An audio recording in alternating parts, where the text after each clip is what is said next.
It's been a minute and a second, right? What, last week? What's up, everybody? This is Jez7780, otherwise known as What Grinds My Gears, the show. And we're going to be talking some stuff today. I wanted to catch up with the XO19 stuff, but then some VGA news dropped, and I'm like, oh, snap, I better get on here and talk to the Grindhouse. What's up, the Coon? What's up, the Floyd? How you doing? Wound the Penguin? Yo, yo, yo, yo, yo. We're coming in. Man, oh, man. So, I don't know where to begin. I don't know how I'm gonna start this, but I'm thinking we'll start with the recent stuff, because I think that's the stuff that's kind of getting everybody up in a tizzy. And actually, let me get the website up. I actually jumped into this a little too early. I have to get into there. Hold on, let me get my my Twitter up here. Hold on a second, guys. But anyway, as the Grindhouse builds up, share out the video. Let's get some opinions in this chat, because there are going to be a lot, I am sure. Twitter is ablaze right now. Keely, aka known as Mr. Pickle, has dropped the VGA nominees. I'm just getting up the website here. Okay, good. I'll share it and we could go through them. I think the website wasn't. Yeah, here we go. Okay, we got it. But first, just a general impression. Then I think I'm going to go right back into the XO19 stuff, because I have this kind of feeling it's going to pull into that. But anyway, I have this feeling where I'm going to go with it. But, so XO19 happened last Friday, I think. I was listening to it, and you heard some of my opinion on, the Ultra Preset podcast with the guys, Merc and Meds and Frogs. And, anyway, so we talked about XO19, and I was speaking about it, and I listened to it, watched it as I was in transit to the airport, and so I was doing that, and I just feel that I did like what I saw with the rare IP, the Everwild. At first, I was like, "Oh wow, that looks interesting." Looks like a rare game. Looks like definitely something that. What's up, Eddie T? How you doing? It looked like something definitely that you'll be looking at, and it's a rare game. I liked it. It looked pretty cool. Again, we didn't see gameplay on what it is. Like if it's they said it's a kind of an open world RPG, maybe some co-op in it. I don't know, but they didn't show any of any of that kind of stuff. But it did look aesthetically cool. Like it looked really neat. But then the issue that I had was that after that show, I just felt like everything else that came out after that all kind of had this cartoony animated style. Except for there were a couple of games like the multiplayer game that they showed, and then Crossfire, which was a free to play, a free to play Call of Duty kind of spin-off, Counter-Strike spin-off, which is interesting. That's free to play, and that's something that's all right, but I just don't know how that's going to succeed in a post Call of Duty Modern Warfare world after seeing how great Call of Duty is. What's up, Andrew and Social? How you doing, man? I think that I really just didn't understand. And the fact that it's free to play, I don't know. We'll see how that goes, if there's going to be riddled with microtransactions or Fortnite to keep that thing up and going, which seems to be kind of the MO of what's been going on. And there's been a ton of stuff that came out of XO19 of reading kind of what Matt Booty was saying with Phil Spencer, and I kind of just stayed away from it because I know it would grind my gears, because those guys, when they say stuff, I just see the hypocrisy in a lot of what they're talking about. For example, when Booty was just talking about how Game Pass, what's up, the finest? How you doing, man? How Game Pass gives them the freedom to put whatever they want in there, regardless of how it's going to sustain in a subscription and stuff like that, because it's in a subscription already. But then I look at Gears 5 and Sea of Thieves, and they've added real-time microtransactions to those games, and they're a service within a service, which kind of counters what Matt Booty was alluding to, where game developers don't have to worry about putting things in a service. They don't have to do that because it's in a service. And, I could talk about that at another time, but, it just, what? I just don't want to listen to him anymore. The Phil Ness is strong, and I don't want to be veered into the dark side of just the negative and just yelling at those guys. But I probably will. Just not right now, because there's other things going on. But I'm sure there's tons of quotes and tons of hypocrisy that those executives seem to always do with these things. They should just shut up, put up, or shut up. Like, enough of the talk, enough of the bull, enough of the whole, like, oh, well, just worry about you, don't worry about us. And you know what? I worry about the games, and that's not what I'm seeing. So, that's what I worry about. Okay, Phil, don't worry about, just play what you like. Okay, I want to play what I like on PC, but what you just showed at that XO19, nothing in that whole show screamed to me that I must play these games or I must sign up to Game Pass. And I think that's the biggest criticism I have of XO19 is the fact that they did nothing to show anything, especially as we're going into a next generation of consoles starting next year. They did nothing in that show to really say, you must play this. This is a must-have. This is the highlight. And if you say, like, Microsoft really never has done that, I bring you back all the way to their launch and how they demonstrated Titanfall. Titanfall was that game. When you saw that at the E3, everybody was hyped up for Titanfall. That was brought to you by the makers of Call of Duty, exclusively to Xbox platforms. It didn't matter, it was on PC, Xbox 360, and Xbox, but it was an exclusive. Not on PlayStation. And it was a reason why you get an Xbox. Titanfall, the next big thing. And that's what I want to see. It was a new IP. It was the next big thing. Yes, it didn't have a campaign. Yes, they had some, AI cloud and stuff like that. But where has that day gone? Like, where has those times gone? Even the Tomb Raider 1-year exclusivity, at least that's making moves and stuff like that. And I did a huge tweet that took off like crazy. I think 160 likes of the difference of what launch looked like for Xbox and now what it looks like. And that's the biggest problem I have. And people are like, well, Gears 5 just released. The biggest problem I have with that is that I showed games in that thing. I showed Rise, Titanfall, Dead Rising 3. And then showed all the games that they released. The thing is that outside of Halo and Gears, they had realistic, even some mature IP, new IP. I know, Eddie T, were those Donnie D moves? Great example of the kind of game jumping in that here. we are looking for from the studios that we've acquired recently, which are, they're not going to be 90-hour AAA games. But what they are going to be are things that are super well crafted, that will have as close to AAA production values as we get, but we're going to scope them so that they can be done well by a smaller studio. So anyway, Booty just interrupted me with some facts, and the fact that, not big AAA games, but focused, small games. Again, and that's where I hear those quotes, and I hear that stuff that they say, and then I'm like, will we ever get that? Because people will come at me with my tweet saying that, oh, well, you know what, they're saving it for next gen. And then I saw the article saying that, they're so confident in their lineup that they're not holding anything back for Scarlet.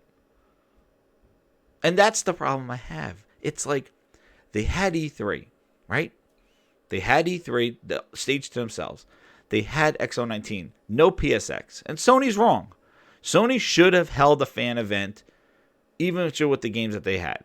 Sony, by just backing off, really must bring it next year. I hope they don't back out of all that kind of stuff entirely and just do state of plays all year and think that's how they're going to launch this product. They better not.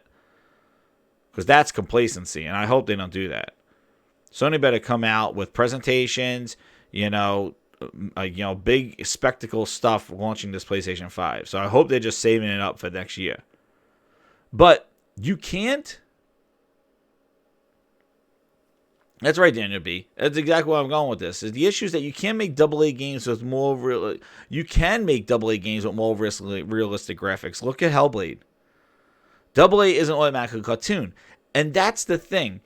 And that's exactly where I'm going with this whole thing, where XO19 really, kind of demonstrated all these cartoon-looking games, and everybody's like, well, cartoon games are, like, that's diversity. That's variability. That's basically, diversity in the lineup. And I'm like, so was Rise, Dead Rising, and Titanfall. That's a diverse lineup too. A first-person shooter, a third-person action taken back in the Roman times, and then a zombie open world game with multiple. Like that's diversity too. Diverse, like I mean, like giving this like varying kind of like diversifying their portfolio doesn't mean these kind of cartoon-looking games like. That doesn't mean that, oh my goodness, like that's what kind of, expanding outside of Gears looks like. It's cartoons. I'm like, no, man. No.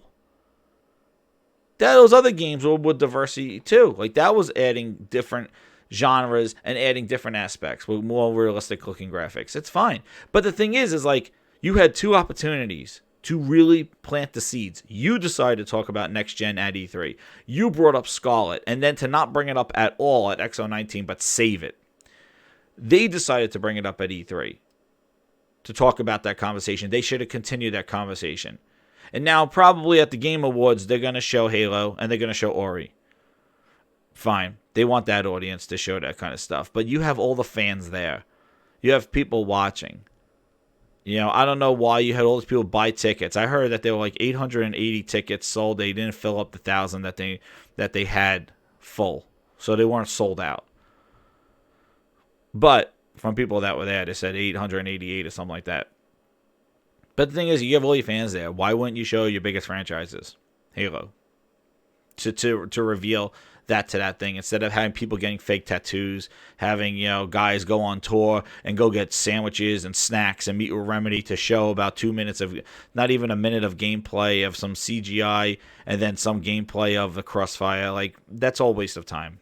And that's where XO19 wasn't as cringy as they typically are, these inside Xboxes, but again, I don't even know if it did enough to satisfy Xbox fans.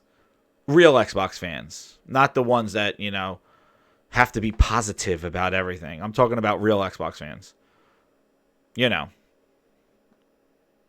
People say me, I guess I would say myself, but like not just ones that want to spin it to be positive. Somebody has talked realistically. Because I think if you look somebody straight in the face and say, what you saw at XO19, what's up, Ice Queen Gaming, how you doing? If you look at XO19 and look somebody straight in the face and going, what is a must play in that thing? Yeah, they didn't sell out on the tickets from when I read. Again, from what I read, somebody said they said there were 888. They didn't sell out the 1,000. But the thing is like, what do you do? Like, nothing in that show really said you must. Not even anything in that show really said you must go get Game Pass. Like Yakuza going in there, 0, 1, and 2, Kiwami 1 and 2. That's a huge step. Okay, great. Microsoft's getting Yakuza for the first time ever. It's getting all the Kingdom Hearts games. I think a year too late because Kingdom Hearts 3 already came out and really didn't hit like fire. I think the hype for Kingdom Hearts kind of ran out with Kingdom Hearts. Like when Kingdom Hearts 3 came out, I think everybody kind of died down on the whole franchise. Not to say it was a bad game, but like I don't think it hit the way they thought it was gonna hit. And Kingdom Hearts is finally coming to Game Pass, and the Final Fantasies. I don't know if Kingdom Hearts is going to Game Pass, but I know the Final Fantasies are. All those old Final Fantasy games that have been around for years. Like Yakuza 0 was in 2017 or 2016, and then Yakuza 6 came out on PlayStation. Yakuza 7 demo dropped this week, and they changed it now to turn-based for Yakuza. So like, Microsoft's not getting the new ones. They're getting the hand-me-downs, the sloppy seconds. Like, if they were getting the sloppy seconds, and we got Yakuza 7 coming to Game Pass, now we're starting to talk. But right now, nah. They're just getting old hand-me-downs. They're like the recycling bin right now. And that's what Game Pass is kind of looking like. It's a great value. I like it. It's a great value. Not great for me because I look for the new content in Game Pass. Things that I don't want. I played all those games already.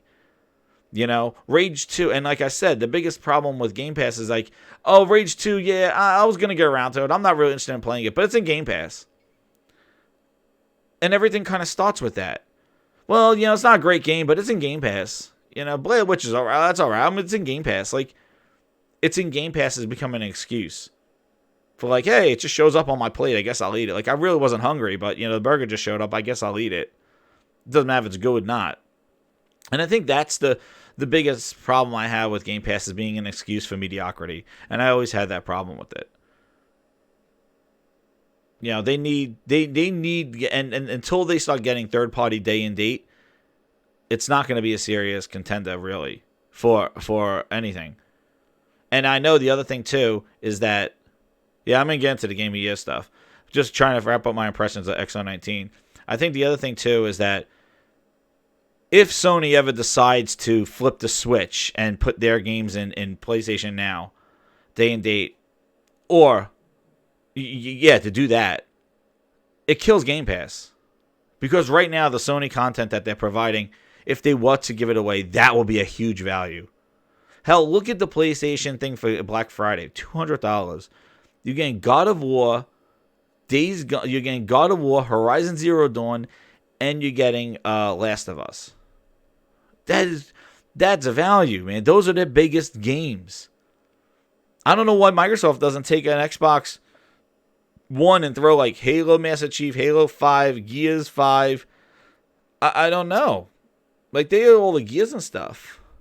And that's all right. Like, and also on top of that, Social Joins makes a good point. Of those 90% of those Game Pass games, third party, they're timed. Like, Devil May Cry 5 is not going to be in there forever. Maybe a year. So maybe in the springtime it's going to get dropped. Like, I was just looking now. Strange Brigade is coming out this month. They don't talk about games leaving, but about 4 or 5 games, maybe 6 sometimes, leave Game Pass every month. Okay? And it's like, their games will stay in Game Pass. And to bring it back to XO19, like, it became a Game Pass commercial. And they are pushing Game Pass. And one of the biggest things that I took out of that was when they said Game Pass is coming to PC. So next year in 2020, oh no, I'm sorry, not Game Pass, but xCloud is coming to PC. And that was another big thing that they took in there. xCloud is coming to PC next year. That means that everything that's going to be available on xCloud is going to be available on PC. And then they said, well, Game Pass is going to be merged with that. So I'm thinking that all those console games now will be streamable on PC, all those other Game Pass games. So basically, by xCloud going to PC, you get to play all those games that are not built for PC. Because remember, a lot of those, the Game Pass games on PC and Game Pass games on Xbox are different because they're developed natively for the different platforms. And by putting xCloud on PC, it can merge that, kind of muddy the waters between the two of them, and actually you get more of those console games on PC. Yeah, see? What is that? So it says, Wound the Penguin says, XO19 took place where I live in London. All the signs for it just said XO19 with the Xbox logo, not the words Xbox or Microsoft anywhere. Unless you recognize the logo, it didn't think the general public would even have known. Yeah, they have an image problem, and I think that kind of leads us into what we saw with the VGAs. But just to go one more thing about the XO19 is that, hit the like button, guys, share out the video. One of the things, too, that I noticed, too, with that, I thought the xCloud presentation was horrible. They stumbled. The girl couldn't read the teleprompter. She probably was nervous. The EA guy sounded like he dropped off the jock truck. He was just like, the sports, Madden. The way he introduced Madden was like, the biggest game that's been with us for decades. And it's like, well, Madden. It's like, okay, way to rebrand that Madden. You know what? Merchandising, the guy's merchandising, where the real money from the movie is made.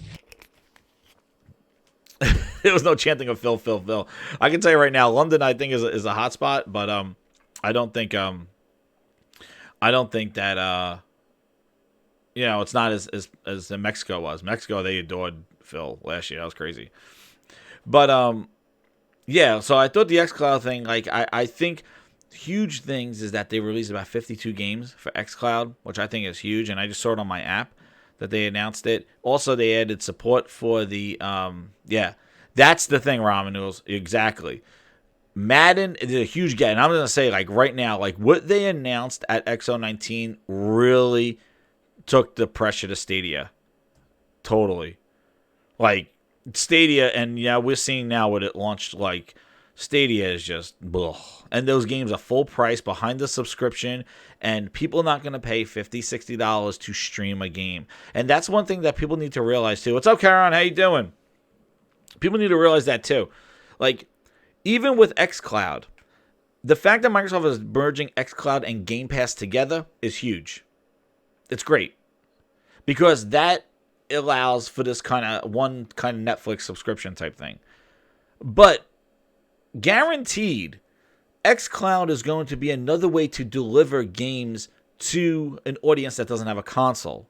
And I think this is the aspect that people don't understand, because I played on the NVIDIA Shield and also with the NVIDIA streaming, right? And when they did it at first, they basically did, you pay a subscription of $6.99 a month to gain access to the cloud. We'll give you a game, a few free games, just like they're doing with Destiny on xCloud. But if you want to play Tomb Raider, you got to pay $60 for Tomb Raider.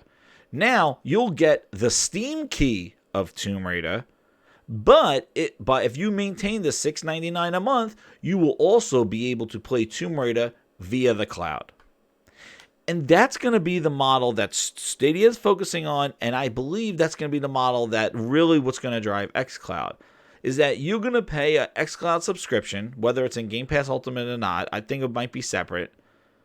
And then you will be able to purchase those games. Now, another thing that they announced at XO19, which I thought was interesting, was that you could play the games that you own on the cloud. Now, I bet you it's going to be tied into somewhat with Xbox Live. It's going to be tied into some subscription. Like, it's not, I don't think, as of now, like what it is right now in preview, it's free. Like, you can just play these games for free on the cloud, great. But I think Microsoft's going to flip the switch. It's in preview for a reason. And I think probably next year at E3 or whatever, they'll announce the pricing structure of this. And I tell you, like I said on Ultra Preset Podcast, if it's $15 a month for it all, you know, PC Game Pass, Xbox Live, and Stadia. And I'm sorry, not Stadia. xCloud, that'll be big. That's big. But it's also a lot of money a month. $15 a month is a lot relative to your other subscriptions. You know, $6.99, usually the $10 a month, $9.99 is usually kind of the threshold. So, really, you know, we'll see where that goes. But $15 a month is kind of, expensive for that. But you're getting a lot of stuff in the value. And again, it's all going to come down to content. And that's where I felt that XO19 really did not deliver. It was a lot of neat stuff, a lot of stuff that says, hey, I will check it out. But there was nothing in there that has to be a must play. And like I'm saying before, Gears 5 and Outer Worlds going into Game Pass, that made Game Pass very appealing to new subscribers and people to try out and play these games. Microsoft needs to keep doing that. And I don't think that's going to work with Battletoads, which we didn't see. That's not going to work. Maybe works with Ori. But again, the thing is, and my biggest takeaway, I said my biggest concern with what they showed at XO19 was that, again, it seemed like very, and cartoon games could be good. Not to say that they're bad. Again, I'm not saying that they're bad games. But you need to have balance. For every Concrete Genie, for Astrobot, there's a Days Gone, there's a Death Stranding, there's a Detroit Become Human, there's a Spider-Man. And notice I didn't say Uncharted and God of War, because I will say that analogous is basically Halo and Gears. I'm saying besides your two big franchises, there's diversity. You have your Astrobot, you have Dreams, you have this. Like, there's diversity on and then Sony's getting exclusives like Yakuza from third parties. Judgment from third parties. Yeah, not even Judgment went over to Game Pass, but like Sony has a diversity, and then you throw in their VR. Exactly, Ice Queen. Yeah, Blair Witch is coming to PlayStation 4 in December. I played it on the PC. It's alright. But that's the thing. Like, there's a variety of games, and Microsoft has to show that variety. You can't just show me a whole bunch of these cartoony looking type games and Honey I Shrunk the Kids by Obsidian, with the Grounded survival game with that stuff that, is going into the preview program. Hey, what's up, Blue? How you doing? Remember the preview program? Don't do that. Remember that preview program? Yeah, it still exists. That's where Obsidian's putting that game. So we got preview games in Game Pass. And that's the other thing, too. There's so much going on Microsoft that it is rather confusing to just the normal folk to track it. Well, it's in Game Pass, it's on Steam, it's on Windows 10 Store. Then there's a Play Anywhere. Is it Play Anywhere? Then there's also, it's going to be on xCloud. Does it get backwards compatible? Does it work on the... It's just too many questions. You know, hey, is Outer Worlds Play Anywhere? I don't think so. Okay, well, wait a second. You do have it on PC, but it works with PC Game Pass. But yeah, if I buy it on Xbox, do I get it on PC or it's only through Game Pass? Well, it's only through Game Pass. You know, I lied. I have no clue. Put that cookie down now! Yeah, seriously. Like, whoa. I don't know. Like, it's a, like, you need exactly. They both, and that's the other thing that kind of that grinds my gears. All right, that's another thing here. One thing I wanted to touch on before I move on. This whole that, you know, because we've seen this twice already. E3 2019 and XO 2019. What was the lead up to to E3 2019? Ninja Theory's new IP. Ninja Theory's new IP. Ninja Theory's new IP. Then the video leaked of what it was, and everybody's like, guys, that is the I'd buy that for that's the B team. It was a passion project. It was done on the side. You know, it was a side project. It's passion, the passion and the love and the passion and the passion. It was a passion. It was worked on before they bought it. And the list of excuses come down the line because we all damn well know that is not what I expected from Ninja Theory. Okay? Now, we go XO19. Obsidian's going to be there. We're going to see Obsidian's game.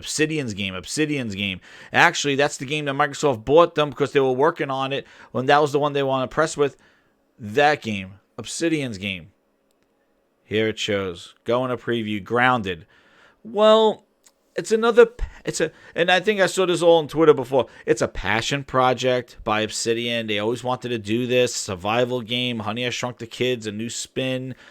Grounded, and it's by the B team or the C team.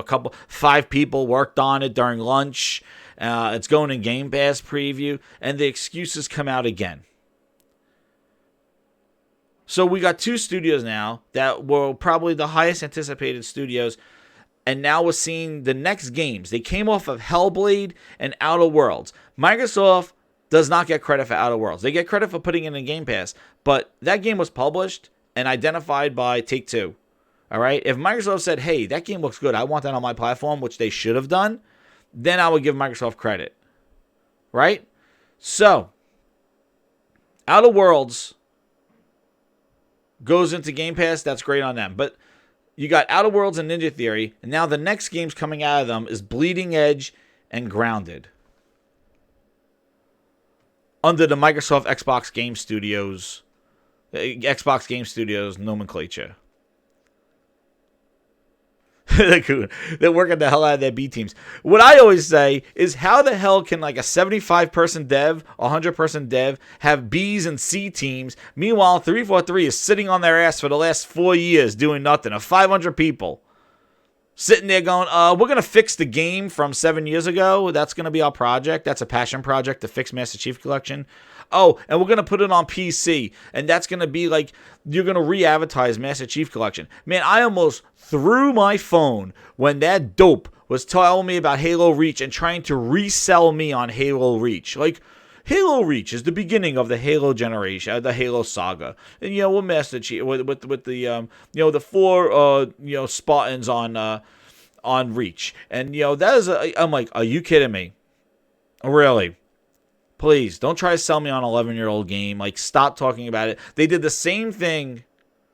The same thing that they said with Halo coming back when it was remastered for the X. All right? The thing is that these huge studios, they should be making multiple games. Game Trails, what's up, man? Well, I'm glad you will laugh because you look at Metacritic, and obviously that is a great transition, Game Trailers. Thank you very much for the Video Game Awards. Because guess what? What we learned from the Video Game Awards, Metacritic doesn't matter.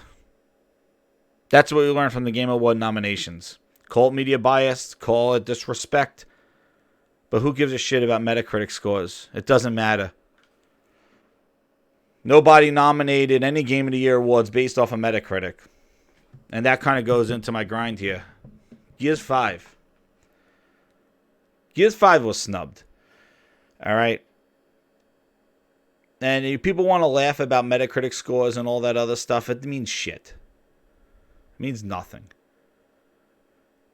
Because a lot of these nominations are geared off of public perception. And I've said this many times before. It's the perception. Xbox... I played Bleeding Edge. We will see. All right? We will see. I played Bleeding Edge. We will see. The problem is that it's Overwatch. Overwatch does it better. This game should have came out 5 years ago when hero shooters were a thing. Hero shooters are not a thing. So, we will see. But one of the biggest things with this is that Gears 5... Like I said, I'm not gonna sit here and tease Gears 5 for all the shit that I didn't like about it. You know, with how they're handling these microtransactions and the unlocking characters and stuff like that. But you can't deny that Gears 5. You can't. Well, if you don't like it, you don't like it. But for me, the campaign in Gears 5 was really good.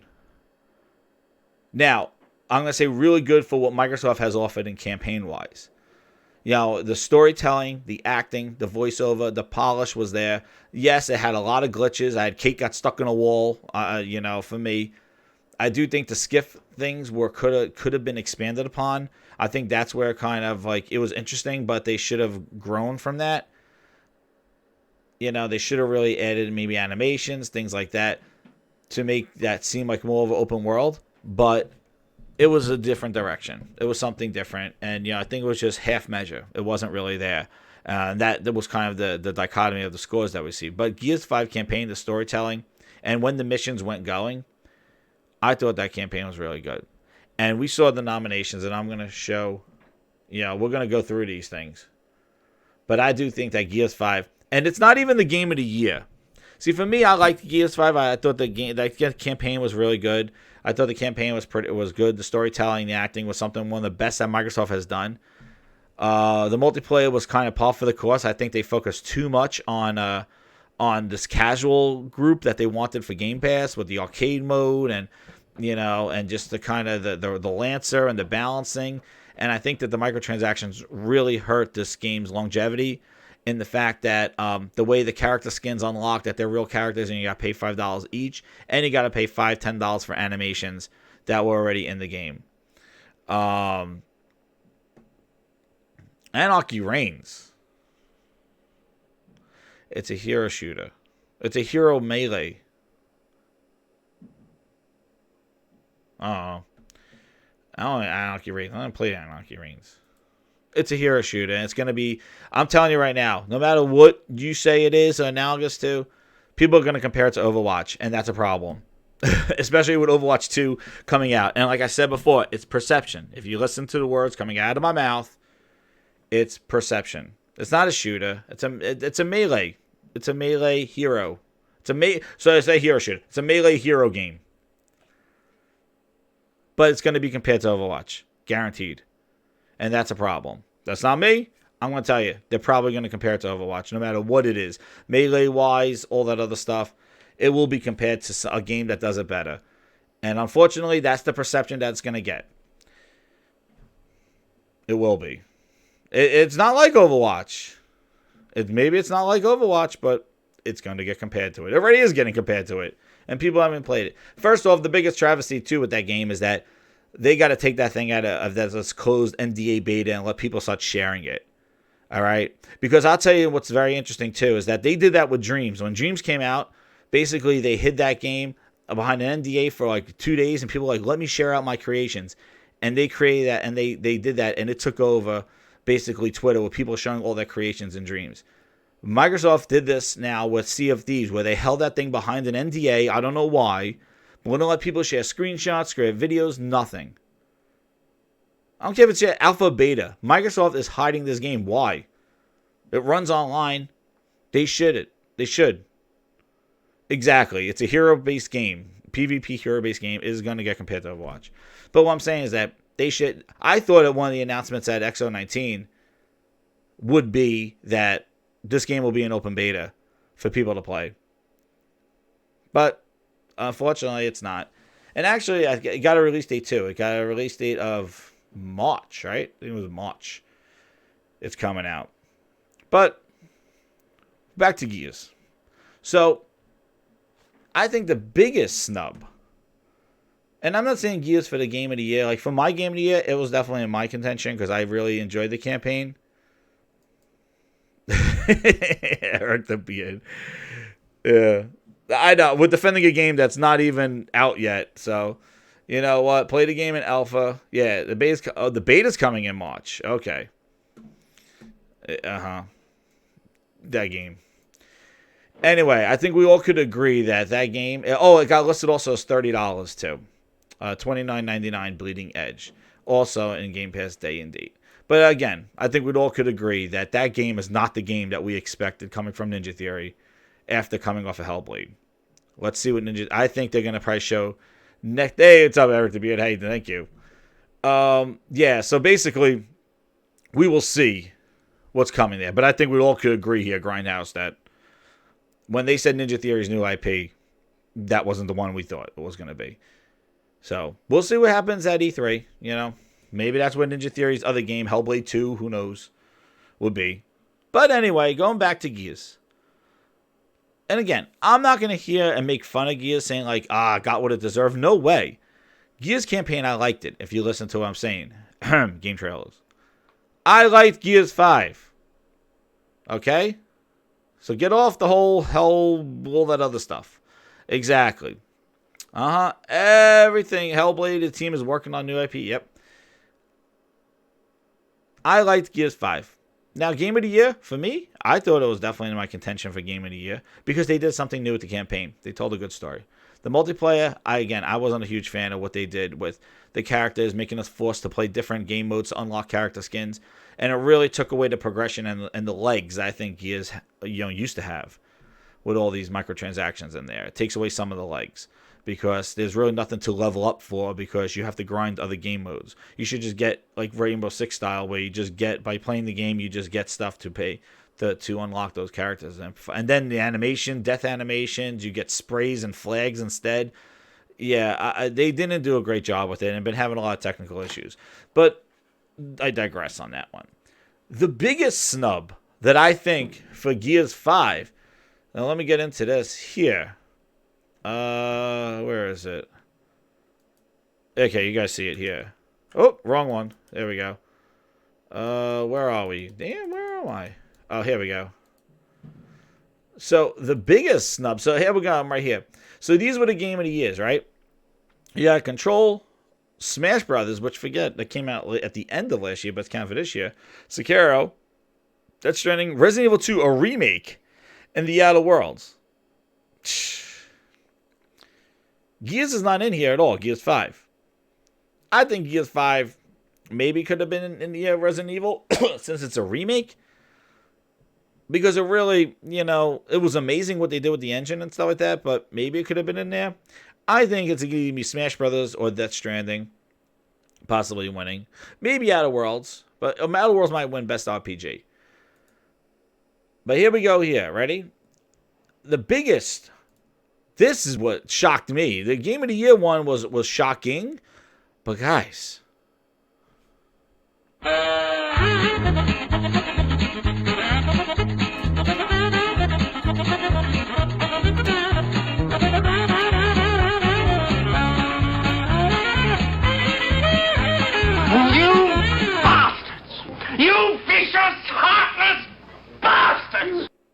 Here to help you to find, take back, and keep your righteous mind. Because obviously you have lost it. You retired too? Not me. I'm in my prime. Yeah, you look it. Yo. They put Tetris 99 in here for best multiplayer game. This is shocking. Could the microtransactions and what they've done with Gears, like, shoot, I don't even think microtransactions. Who the hell knows? Because Apex Legends has them, right? Even Tom Clancy's Division 2. Dude, co-op. Borderlands. Gears is not even in here. A nomination. Maybe it wouldn't win, but not even a nomination. They put Tetris 99 in here. Oh, howdy ho, officer. We've had a doozy of a day. Huge. And Gears was not, and this all esports shit, that could go to hell. Fresh Indie by Subway. Nothing too appealing in there. Let's see. Best RPG. They got Final Fantasy 14. Monster Hunter DLC. Kingdom Hearts 3. I think Outer Worlds is winning this one. That's what I would vote for. Where's Gears? Action game. Here it is. Best action game. You got Apex Legends, Astral Chain, Devil May Cry, Metro, Modern Warfare, Gears. Do we think Gears is going to win best action? I maybe? Or Devil May Cry 5? Or Astral Chain, new IP. But that's, and I think it got, and this was another one too. Best community supported game. I was in shock Sea of Thieves wasn't in here. They've been fixing that game every month. Now, I know I'm not a big fan of Sea of Thieves, but shit, they got Final Fantasy 14 in here. That game's old as dirt. But man, yeah, no Sea of Thieves in that one. But Microsoft keeps talking about Sea of Thieves like it's something. I see it streamed a lot. Best audio, Gears is in best audio. That's another nomination. Best ongoing, yeah, best ongoing games. Yeah, I think we just talked about that one. Best indie. Let's see what else is in here. I think Gears got in for Death Stranding's gonna win this one. Best score music. Like, damn. That music's crazy. Oh, here, well, Games for Impact. Maybe it's in there. No. Concrete Genie. Damn, that got nominated. All right, where is it? I think it's actor. Death Stranding's in this one. Action adventure game. And then fighting game. Which one's Dead or Alive? Oh, Mortal Kombat's win that one. Or Smash might win that one. What the hell is it? I thought there was like best voice actor or something like that. Where is it? Best family game. Let's see. It's Luigi's Mansion.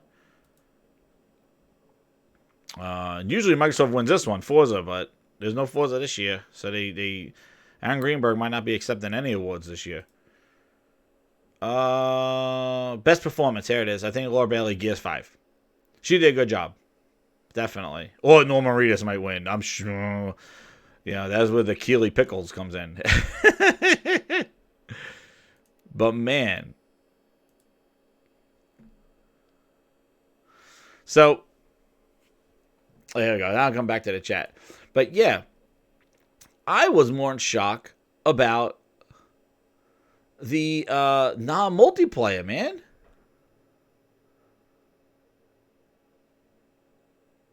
I know wound up. I'm coming back to the chat, guys. Now I'm coming back. Sorry. You're right. You know what, Kuhn? You're right. You're right. And again, I tell my story. I had a group of friends that we played Gears every year it came out. When Ultimate came out, Gears 4, back to Gears 2. Man, we played it. Gears 1, we played it. And it was a ghost town, man. It was ghost when Gears 5 came out. We have a whole Google chat email chain. Nobody even asked who was copping Gears 5. None Game Pass. These are just regular, just guys that I played games with for about 8 to 9 years on Xbox, man. We played Halos. Like, I would buy so many games, they would just make fun of me because they would just kind of stick with their Call of Duty and Gears and Halo. And then, and we started with Halo 2. We got together and we always played, and we all worked in the industry, and we all just kind of got together and played games. But we had this chat, and every year we who's getting what game, blah, blah, blah. Gears, and we did it with Gears 4. Who's playing it? Who's doing it? But Gears 5 came out, man. Nobody said a word. It was all Call of Duty. So, like, dude, I have no clue. I have no clue, like, you know, what they did with Gears 5, but people were not interested. I don't know if it's franchise fatigue. I don't know. Could have been the issues in the multiplayer that it didn't get nominated. You know, the progression issues. Maybe it wasn't like a technical marvel in the multiplayer, or the multiplayer didn't do anything new. Instead, they focused on arcade mode, which was trying to bring in casual audiences. I don't know. You know, I don't know, man. Modern Warfare, I'm going back to the chat. Game Show, Modern Warfare doesn't have microtransactions. This is the 1 year it doesn't. There's no microtransactions in it this year. Not that I can see. But yeah, but anyway, I was saying Apex Legend. I was just thinking out loud because Apex Legend has microtransactions. So yeah, I just don't know. I don't know what the like why Gears is not in multiplayer. I don't know. It died really fast, Ramen Noodles. Yeah, I'm just coming back to the chat, guys. Things that I missed. Yeah, it did die too fast. The multiplayer did. Gregor Von Doom dropping some bombshells there. You want to know what, Greg? I've been impressed. I know 2 different types of multiplayer, but the Death Stranding multiplayer, that impactful to the world, I definitely agree. Like, that is definitely some utilization of multiplayer aspects that I thought we would see more of as we went into this generation. But everybody just kind of stayed to the status quo. But yeah, that multiplayer, you know, that whole influence and stuff, like I said before in my previous video, really awesome. And it's totally different than Gears 5. But Gears 5, I don't know, man. I don't know what happened to it. But I don't know. But it was just saying specifically for my group was that, you know, they just wanted to go Call of Duty, and that's what we're playing, Call of Duty. Right over Gears 5, like nobody even talked about it. I think I'm the only one out of the group that actually played it. From my email chat from my friends. Like, just talking about my friends, you know, doing that. But, you know, I just don't get it. You know, I don't understand it. And, you know, and the reason why I'm bringing it up about it getting snubbed out of this thing is that I really, really, really, really, really, really hope that Microsoft doesn't look at this as kind of like a shift. You know, because Gears 5, for whatever you like it or don't like it or hate it or think it's trash or like, you know, which it's not, but it was actually the thing that finally, after the stench of Sea of Thieves, State of Decay, just Crackdown 3, finally they have put in, besides Forza, they finally put in a high quality game that was a huge, had a big, expansive multiplayer, horde mode. It had a big campaign with some open world elements. It was a complete game. No, you know, it was the best that they got. That's the thing. Gears 5 is the best that Microsoft currently has. You know, besides Halo, and I guess Forza, like, Gears 5 is it, right? That's it. That's the creme de la creme. That's why I think people were kind of upset when it didn't hit 90s. Like, because they know this is their God of War. This is their God of War. This is the creme de la creme, right? And it just didn't hit with the 90. But this is the best Microsoft had in their pocket. And again, maybe the bugs really hurt her, Kerosene. Maybe you're right, man. Kate getting stuck in a wall. Happened to my stream. She got stuck in a wall. I couldn't progress my mission. Game crashing. You know, I don't know. But the problem is, I really hope that Microsoft doesn't say, hey, you know what, guys? Let's not even bother. Let's make Gears 6 just like, let's just do half multiplayer. Let's just throw the campaign scrap together. Like, I don't get it. I like Days Gone. Days Gone was another one that got really low rated, but I enjoyed it. Yeah, and Death Stranding is more of an unique, same old Gears. But the campaign was decent, Glorious, and Glorious is here. Sorry, guys, he gets his intro. He gets his intro music. It's fatigue, you know? It's fatigue, but not even the multiplayer. Jesus. But I just hope that Microsoft's like, why put in the effort? You know, they already took a hit by putting it in Game Pass, I'm assuming, you know, not having that game sell $60 on the retail shelves and then going to Game Pass. Because I've seen that too. People going like, you know, who cares? And I don't care if the studio make money, Microsoft makes money. I don't care. The problem is I don't want, and this was the biggest problem that I had after when Microsoft said all their first parties going to Game Pass. People are like, yay. And I'm like, okay. I hope this doesn't impact the games. And right after they made that announcement, we had a couple of years of just, besides Forza Horizon 4, of multiple games that were just 60s. We're talking Metacritic 85s and 82s and 81s. We're talking 60s. 68s. Dude, we're talking. Yo, guys, hit that like button. Hit that like button and get this out. Let's see. Sizzle says, I love Gears campaign, but let's be real, it did nothing new, and they ruined the multiplayer, which had a lot of potential. Yeah, I love the game. Again, for a Microsoft game, for what they have done campaign-wise, it was great. But their multiplayer, man, they dropped the ball. Yeah, people are still playing it. No, man, nobody's playing. No, everybody moved on. Call of Duty, Borderlands 3 was the nail, and then Call of Duty was the burial. Yeah, and that's a shame. Gears used to have legs, man. But the thing is that Keighley doesn't vote on these nominations. This is done by the industry. And for Gears not to get acknowledged in those things, I'm sure it got votes. But to get outbeat by other games that I'm like, huh, really? You got to question, like, what is the view of what Microsoft is offering? And, like, we don't want to say, I don't want to run around with this media bias, but I'm going to tell you right now, there is a shroud over Microsoft, right? There is a shroud. They have lost a lot of respect from the industry, from developers, and from gamers. Whatever they did in 2013, they have really lost the trust. And the perception of them is just taken over. Now, while they're making great moves, Microsoft's looking beyond the box. They're looking to a different audience, because I think the audience that they're targeting, that they would have been targeting with the early on this generation, has abandoned them. There's a few people that stick around and hope, and this is the thing that gets me, that hope they'll come back to what they were. Not with this regime and not with this motto of gaming for everybody, because one of the things that they said in XO19 was they're not stopping at just putting Game Pass or xCloud on PC. They're like, oh, we're talking to a lot of other people. Who else could they be talking to? They already have a committee for Android. Who else could they be talking to? I'm sure they're talking to Nintendo. I'm sure they're talking to Apple, of course.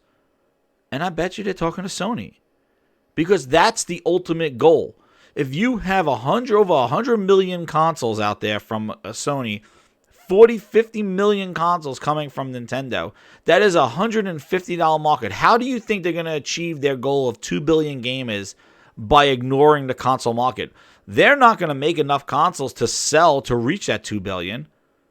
They got to tap into their competitors in order to reach that 2 billion. The console market is too big from their competitors, from Microsoft, to realize that if you can't beat them, you got to join them.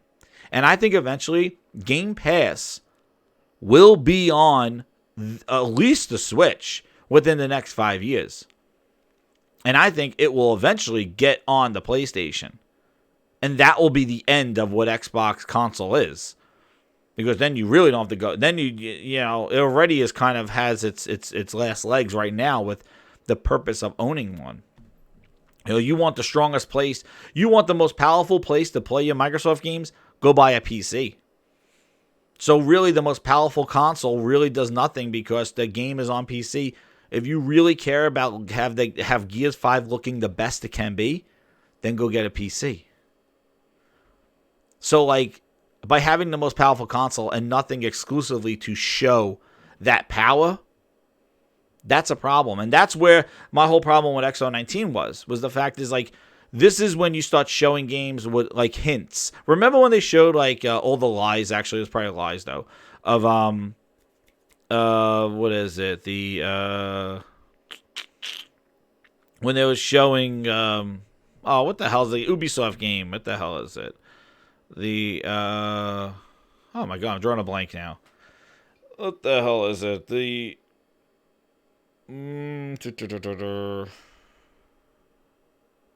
Oh my god, the hacking game. What the hell, man? I forgot it. The hacking game. What the hell is it? Watch Dogs. Thank you, Jesus. Getting old.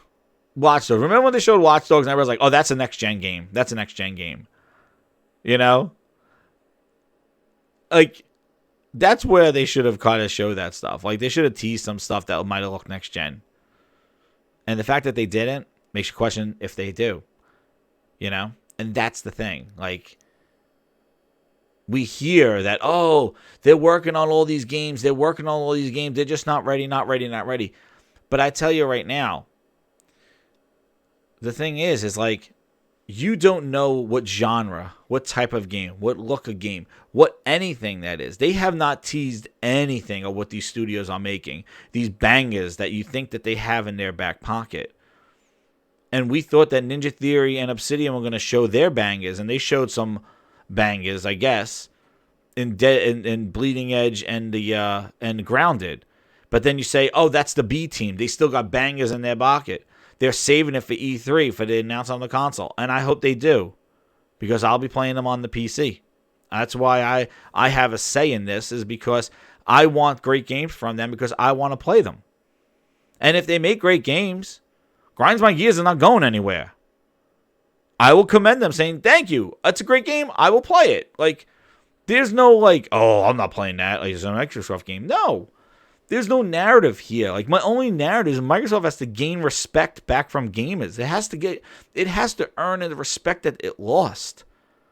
And by doing hokey dokey shows and having people getting fake tattoos, that doesn't cut it, man.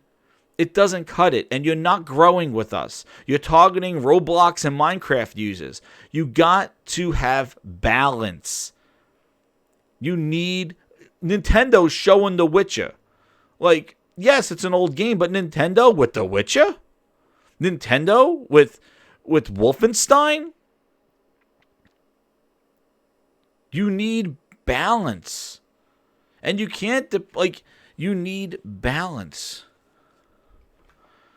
Nintendo has its roots in those characters. Microsoft does not. You started this gen with Rise chopping off heads, Dead Rising, like Dead Rising 3, GTA exclusive content, Call of Duty, Titanfall, Quantum Break, Killer Instinct, and then turned into Sea of Thieves, Crackdown 3, Grounded, Bleeding Edge. Like, your roots are not in family gaming. Your roots are built off of the core audience that you marketed towards and you established. The trash talker, the Xbox Live player. Talk trash to your friends. Get in a party. Talk trash. Disguise your voice. Like, you built off of edgy content. Killer Instinct, that's right, the Coon. What happened to it? It was an exclusive fighter. They were adding cameos from other brands.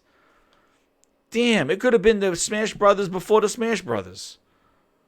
But they abandoned it. They stopped. Season 3, they stopped. Is that a banger? Are they saving it? I don't know.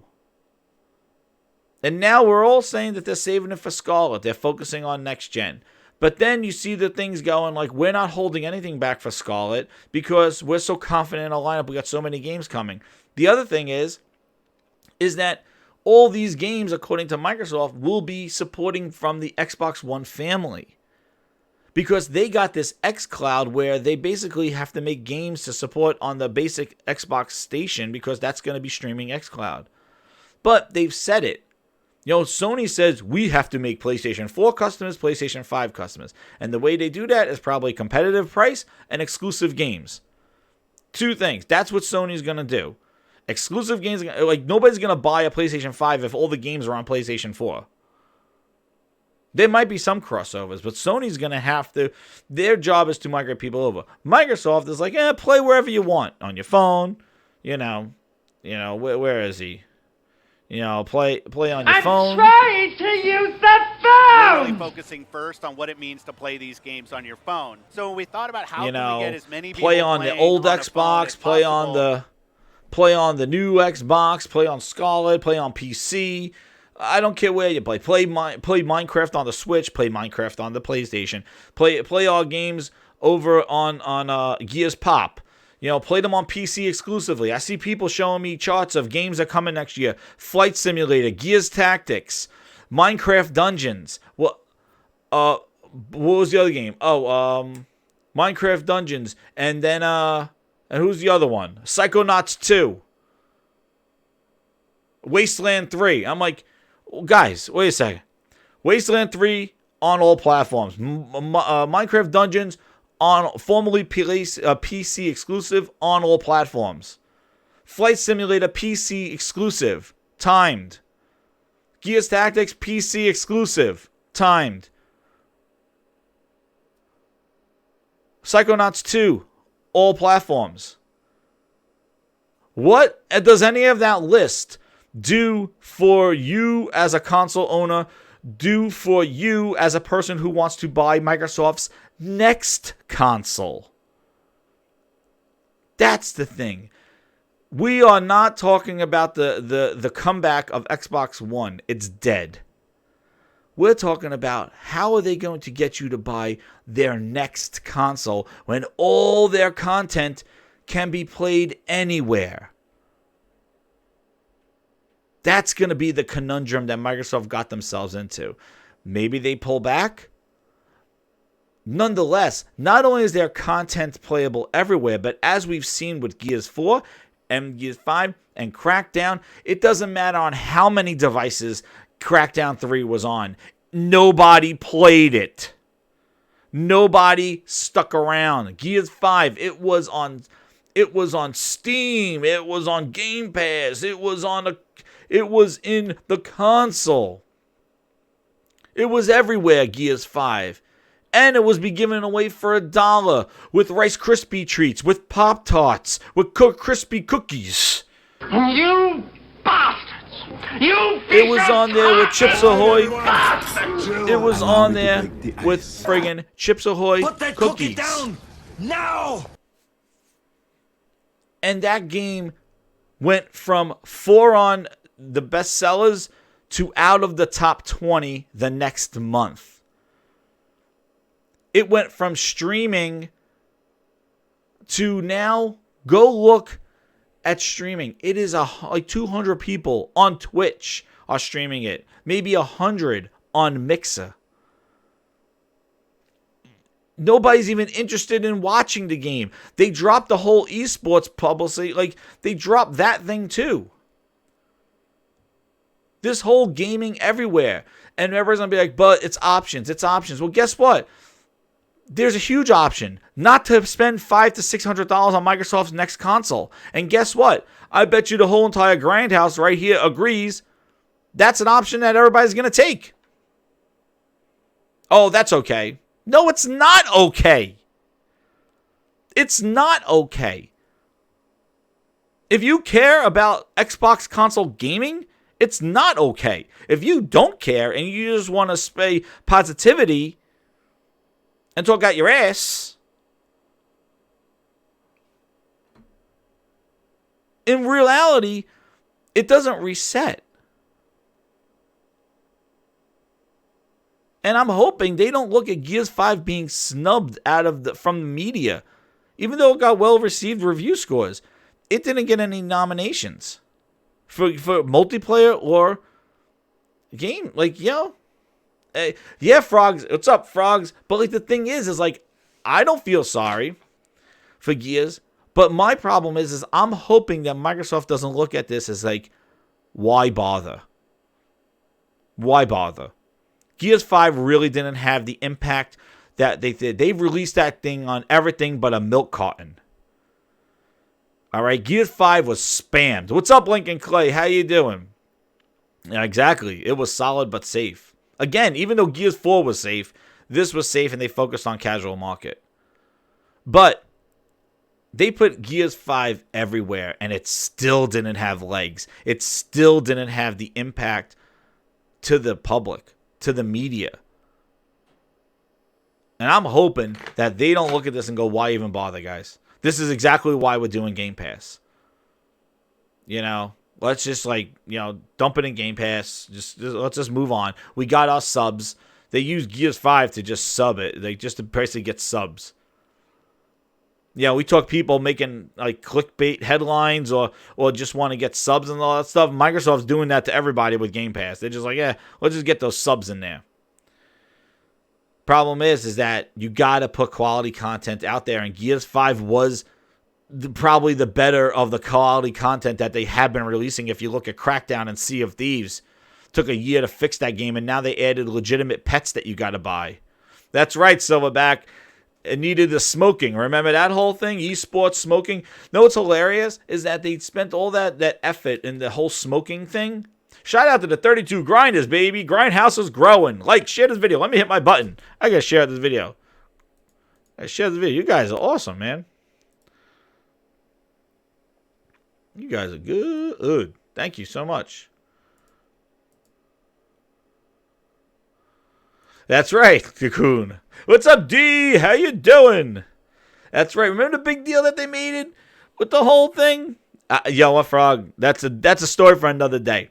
Because I'm going to tell you, I was thinking about it. If you have Gears, if you have a Game Pass subscription. Oh, you just found it out?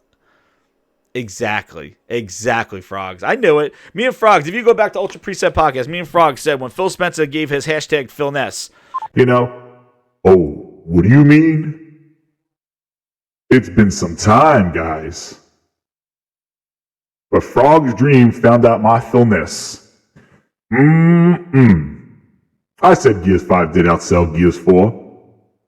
But what you didn't know is that I was counting all those clicks for those Game Pass subs. That's right. You didn't know that. But I gave you my Phil Ness. And it's been a while, guys. But Phil Ness told you. You don't know what I say. You don't know what I do.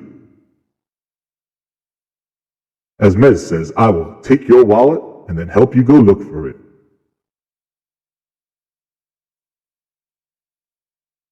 But anyway, I was counting on that. I'm sure he was. I'm sure I was, but Frog found me out. Yep, that Phil Ness, they got him. Yeah, because you want to know what? And Frog made a good point. We were talking about this on the podcast. The fact is that when you are subscribed to Game Pass, all those games in the subscription turn into you now own it. Yeah, Frog, put a link in if you found that out. But the way I was looking at it, before Frog said he dropped the news, and I'm sure he was. He had to be. The thing is like when you're in subscriptions, you own those games, right? You own them. So when I subscribe to Game Pass, everything that's in Game Pass, it says I own it. Download it now. Right? So basically, it's when you click on it, you're downloading it. You're basically purchasing it. You purchased it.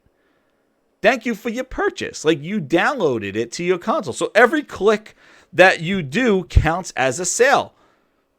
That's what it is. So obviously with those clicks, obviously it was given away for $1. It was in subscription. You own that game. Yes, it's a timed ownership, or it's built into the subscription. Because I know when I'm in PlayStation Now, like all those games that show up in PlayStation Now, or even hell, if you look at the games that you get for Games with Gold and PlayStation Plus, when they come into the thing, it says you own them.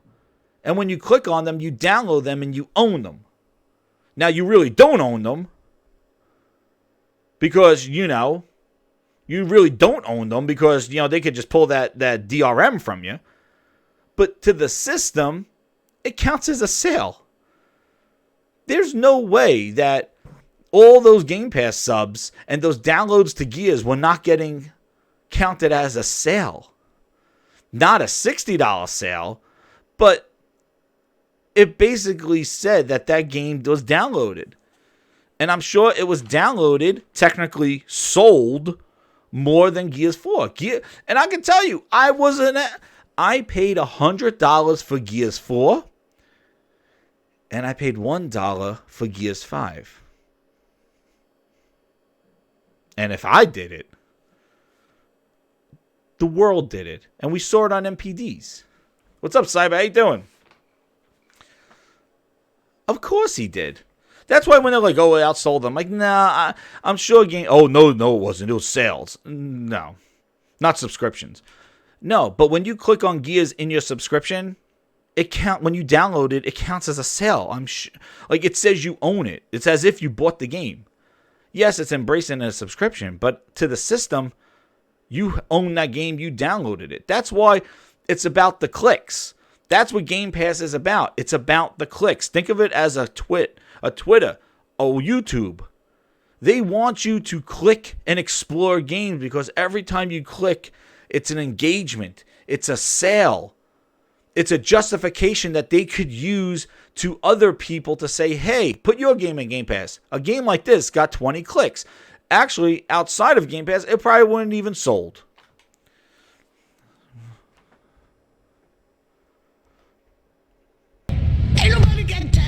Damn. Exactly. I didn't believe it either, man. Me and Frog went out on the last podcast. I was like, I don't believe it. And they're like, it's true. It's true. I'm like, dude, come on. When this dude could be like this. Well, it's a profitable business today that's growing. Is it profitable today? Yeah. When was it profitable? When did it become profitable? I don't know. Like, I'd have to go back and look at it has been a good... Don't worry about my profits. Speculate on that. Don't pocket watch. The Xbox business. We've said before the Xbox business is a profitable business. But you never said really when or when. And, it's always I'd always have to go coded terms. Like yeah, it was profitable. Exactly. Yeah, the Xbox business has continued to grow. I don't know. Continue to invest in it. I would say it's not a business that we try to maximize the profitability. We see it as a growth business inside the very company. startup-y way of explaining but you need like people don't really listen to that statement that he did. That is like the ultimate statement. He didn't know that Xbox was profitable, and then he shifts the thing to say, well, it's a profitable business that's growing. And the guy's like, well, wait a second. What do you mean? He's like, well, Xbox division is not really something where I look for profit, but more of a growth. And the guy goes, that sounds very startup-y. And when you hear what he says here, he's not saying fanboys. He's not asking stupid questions. He's saying people speculate the profitability of who do you think he's talking to? Who do you think he's talking to about? Who do you think? Well, it's a profitable business today that's growing. Is it profitable today? Yeah. When was it profitable? When did it become profitable? It's not. I don't know. Like, I'd have to go back and look at it has been a good business. I ask you that because people speculate on that, on the profitability of the Xbox business. People speculate. Is he talking about Twitter fanboys? Is he talking about Twitter fans? No. He's talking about business. He's talking about people speculating, dude, are you sticking around with this Xbox? Because if it's not profitable, then why are you even wasting your time? It's not profitable. Oh, but Gears outsold Gears 4. Oh, now we're talking about sales. Gears 5 outsold Gears 4. Phil. It looks like you're having fun here, Phil. How's it going? Awesome. It's such an incredible event. Fans in Mexico are just the best. He thinks he's a rock star. We talk about Kojima. He thinks he's a rock star. And he can finesse everybody. But I don't trust him.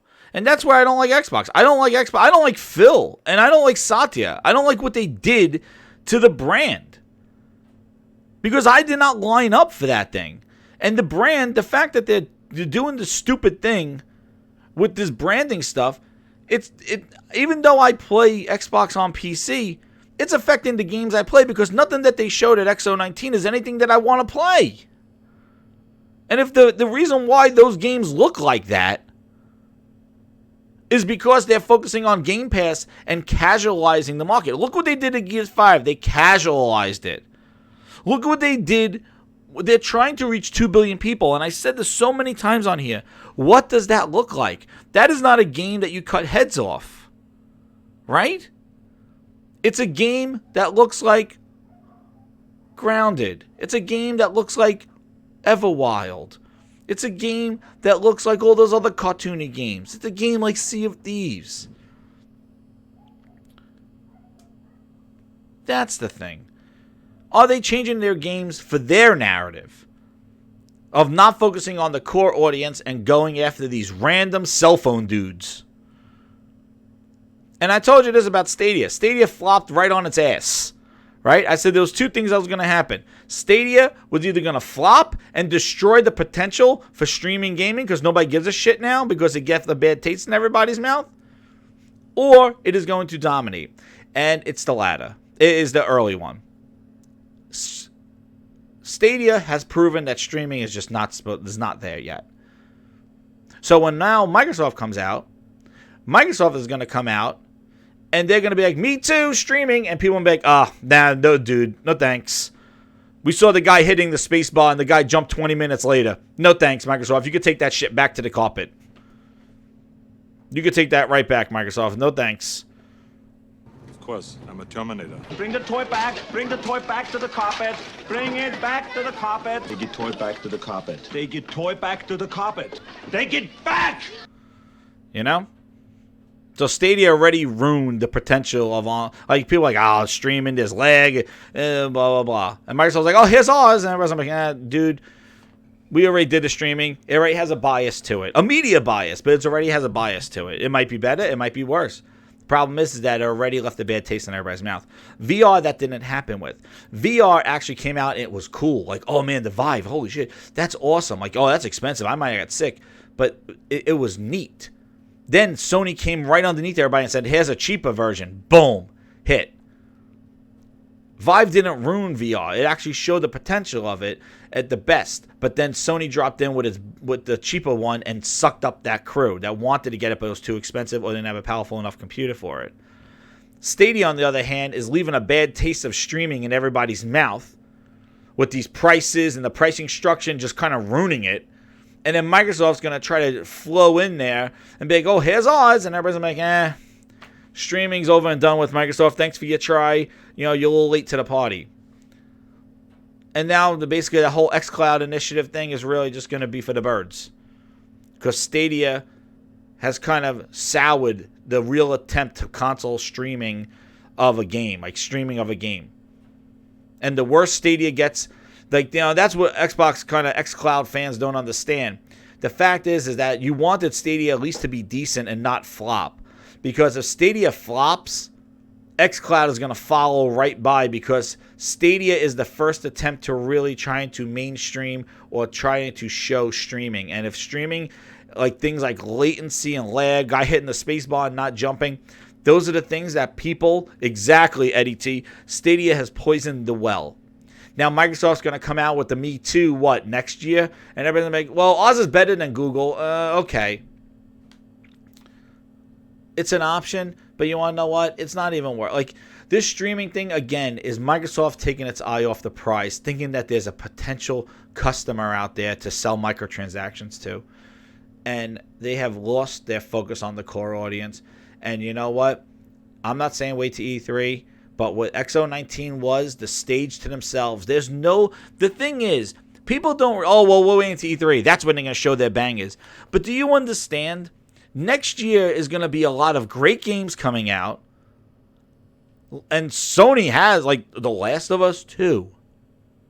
maybe Ghost of Tsushima, Iron Man VR, another thing to kind of carry, and maybe Iron Man VR is not that great, but it's an IP, and it's something to carry into the legitimacy of VR as they show the new VR. Thanks, AT. Hit that like button. Get this video out there, guys. Let's get those grinders out here. But the thing is that Sony's going to have the momentum with the games, and then they're going to drop our next console. Final Fantasy VII Remake as well. Exactly. They're going to, and it's just going to keep going. And Dreams full release. The thing is that Sony's going to have momentum with a lot bigger hitter games than they had with Death Stranding and with Days Gone. Right? Microsoft should have used XO19 to lay the groundwork, because Sony was quiet as they would be. And they could have dropped some sort of teasers or something for what's coming for the next generation or next year. And I fear that Microsoft is going to hide behind Halo. I fear that Microsoft, Neo 2, Shenmue 3 just came out, yes, and Neo 2 comes out next year, exclusive again. But Microsoft waiting for E3 or waiting for next year to talk about bangers, Sony is going to be announcing their bangers. So now you are basically fighting David versus Goliath. Meanwhile, you could have been David right now, building your fort, getting ready for Goliath. They were quiet at E3. You could have dropped some games that really would attract your core audience, or even bring over the PlayStation audience to your console. You could have even done that now at XO19 by showing some bangers or announcing some release dates. How the hell do you not show Fable? You got Xbox diehard fans in there that paid to be there to bathe and rub up against Aaron Greenberg. You know? They paid to be in there with Aaron Greenberg and jump on Phil's back and scream his name and rub up against Major Nelson. They were there. And you don't show a release of Halo. You don't show anything Halo, except you showed them Halo Reach. What?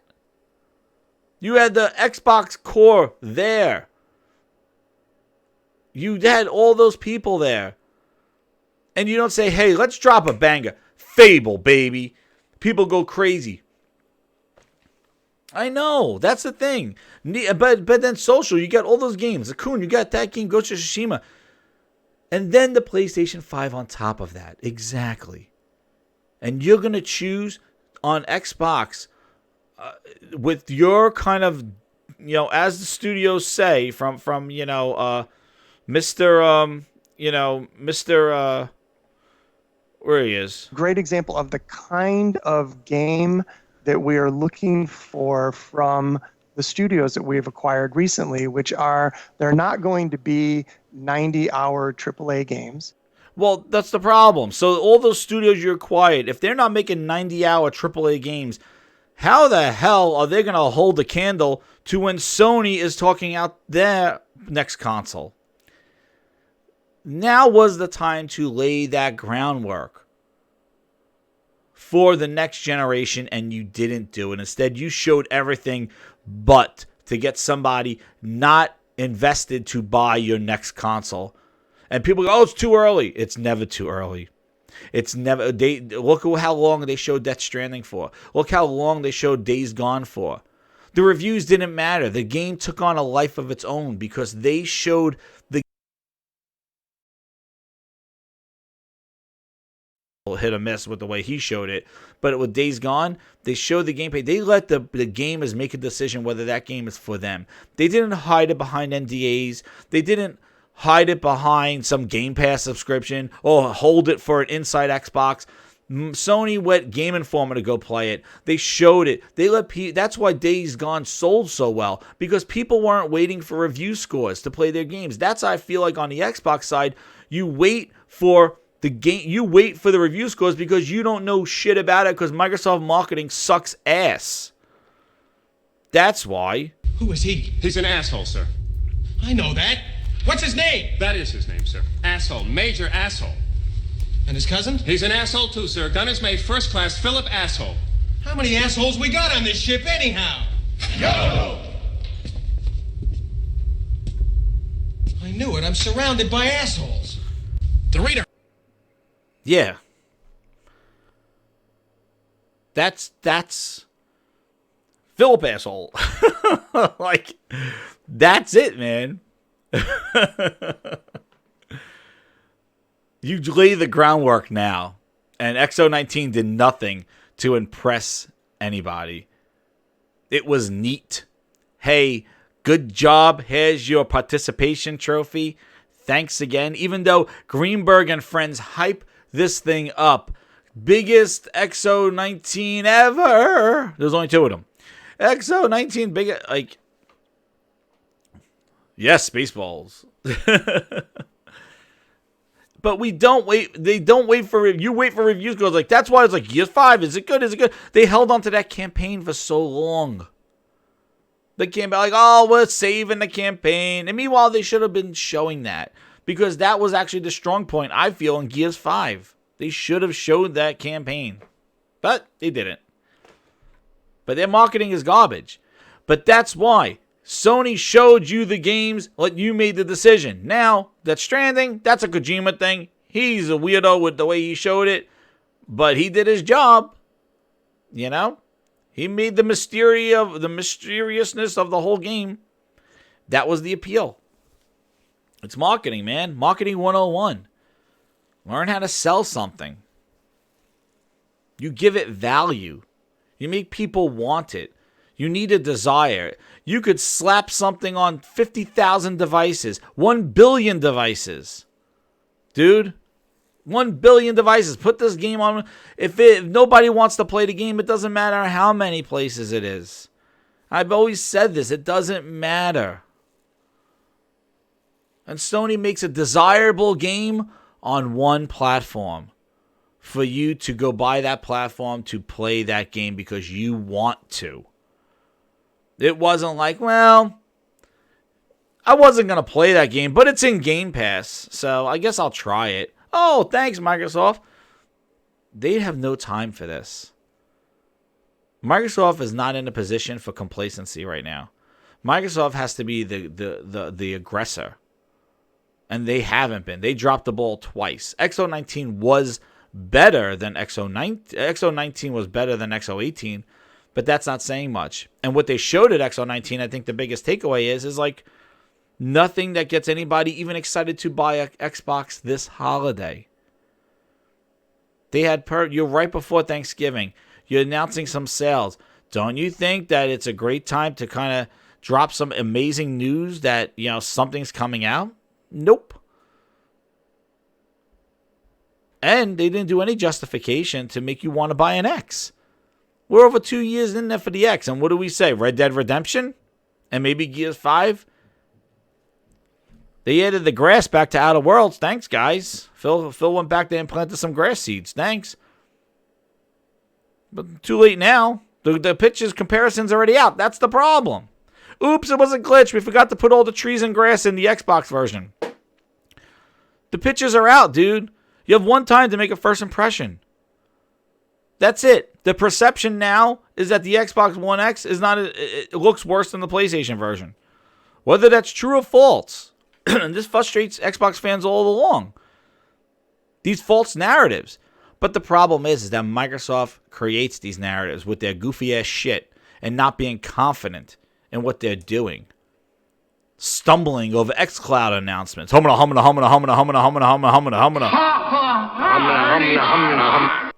Stumbling if the Xbox is profitable. Stumbling. All right, so let's say that hypothetically I'm still an Xbox 360 owner. Yep. That being said, what should my next hardware purchase be? Stumbling. I guess they are the tough questions. Xbox One X is the most important? No. I taught you how to go for the W.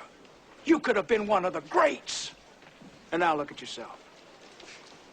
You're not even a has-been. You're a never was. Guys. Eric the Beard says, speaking of next gen, Horizon Zero Dawn 2 on PlayStation 5 after seeing what Decima Engine can do in Death Stranding. Yes, Death Stranding looks really good. Exactly. Don't wait for reviews. They wait for $1 cheap ass games. Yeah, well, that's the thing. Buy that for $1. They're devaluing their games and brand. And it's not from me. I read it the last time. Matt Piscatella. It's a double-edged sword. Exactly. Social, there needs to be balance. That's the right. I saw people, one other thing, before I get to what Eric's saying. One other thing that I saw was Disney Plus with The Mandalorian. How are they making money? Mocking. Oh, they're making money. Now, I agree, people shouldn't be worried about how devs are making money through Game Pass. Like, who gives a shit? I worry about the quality of games and the games that I want to play, or the games that interest me and the games that look exciting. Nothing looks exciting. It's all has-been, so never was. But Disney is not putting Frozen 2 in Disney Plus this Friday. Disney is not putting all their movies that are in the movie theater in Disney Plus on day and date. Disney is making content for their service. But they're also making bangers for the movie theater. So, Microsoft has committed everything to a service. But guess what's lacking? The bangers. Sony has PlayStation Now. They also have God of War. They also have Death Stranding. Death Stranding didn't release in PlayStation Now day and date. Last of Us 2. Will that go into PlayStation Now day and date? No. Sony has a service for older games and maybe some highlighted gems on good play. What do they call it? Best deals. And they're still releasing traditional bangers in the movie theater. That's the difference. If Microsoft was releasing Gears and Halo and a whole bunch of other IPs, Perfect Dark, Conker's Bad Fur Day, Mech Assault, all these games, and then they still had Game Pass back there that's showing some of the archived games or some old hits, greatest hits, some indie games, and they're doing it, firing on both ends. That's a perfect world. But Microsoft's not doing that. They're taking everything and lumping it into one subscription. And know what's going to happen? Those bangers, those Mech Assaults, those big games that you're looking for, dudes, they're never going to happen in this model. They're never going to be what they are. And if they do, they're probably going to be raked with microtransactions to compensate the offset of a high-quality, high-budget game being put in a $10 service. And that's my fear. Because something's got to give. I was very impressed with Gears 5 being what it was, but it was casualized for that Game Pass audience. Maybe if it wasn't in Game Pass, maybe Rod would have focused on making more interactive maps, more aggressive game modes, maybe putting back in Meat Shield and being more and maybe not having these intense microtransactions so that we could at least get new skins. Coltrane's not even in the friggin' game that you could play as him. And guess what? When he comes out, he's going to be $5. Or you could grind in every friggin' multiplayer game mode and go get him. You want to do a curb stomp? That's $5. We took it in, we put it in. It's a disgrace. It's horrible. And it adds. Yeah, it doesn't bother me that you can't do it, but the problem is that it hurt the longevity of the game. The progression. When you level up, what'd you get? You got a friggin' blood stain. What's that? A flag. They're sacrificed their Xbox for the cloud. That's what it is. Satya wants everything in the cloud. He wants everything on Azure servers. He wants all their Xbox on Azure servers. That's why the ultimate goal right now is goodbye console, hello Game Pass, xCloud. It's going to be all one thing. Xbox will be xCloud / Game Pass. That is the evolution of this model if we're still on the track that we're going on. So for all those people that are saying positivity and trying to stay positive, all you're doing is just making that happen sooner. That's it. You're just making that happen, the inevitable of the Xbox app happen sooner. What Microsoft has done in the last half end of this generation when I started grinds my gears, and the reason why I do this fucking show is because they sold me a lemon. I thought that what I got in the beginning of this generation was what Microsoft was going to do, that they were going to do that, and they flipped the script and try to make it not about the console, but about the brand. And they're slowly taking people away from the whole idea of a console and trying to make them play wherever they are so they could easily transfer everybody to playing the Xbox app. That's what they're doing. And what that's going to do is definitely change the type of games. Just look what mobile did to gaming now. You're a mobile gamer, you got all these microtransactions, you got these times, well, I'll come back in an hour to get hearts. Or I don't even play mobile games anymore. That's why they came out with the subscriptions, because people caught on and going, I'm not wasting my time on this. Because they say to play. I remember going when cell phones first came, like when these app stores came out. I remember going into them and just trying out all these different games and 99-cent game, $2 game.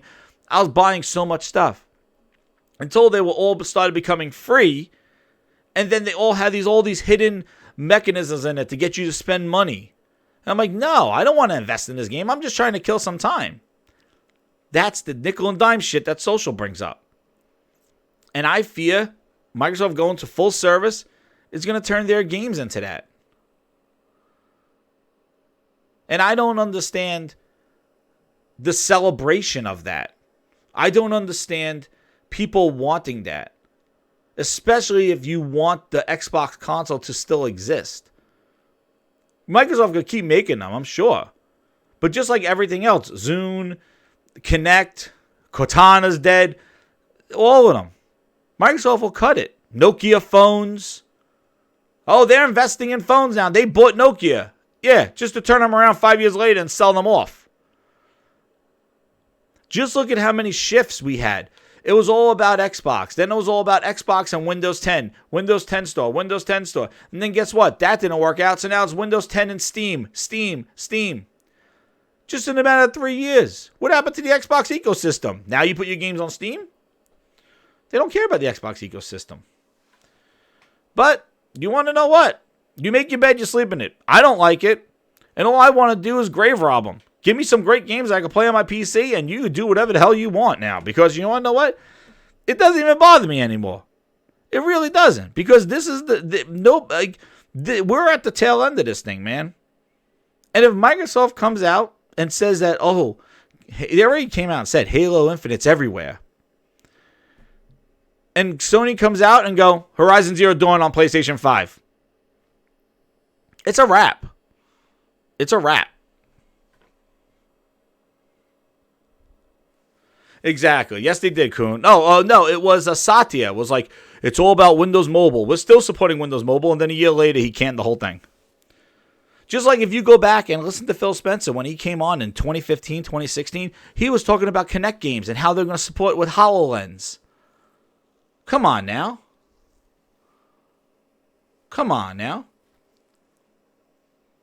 Then they killed Kinect by just removing the port and got rid of Kinect. Cortana is getting pulled off of phones now. No more Cortana. Now it's all in the Windows 365, Microsoft 365 Office suite. Cortana's going to live. She's not going to be an assistant anymore. They killed Kinect and added Cortana. They're a mess. A mess. You can't keep track of it. And they constantly shift focus.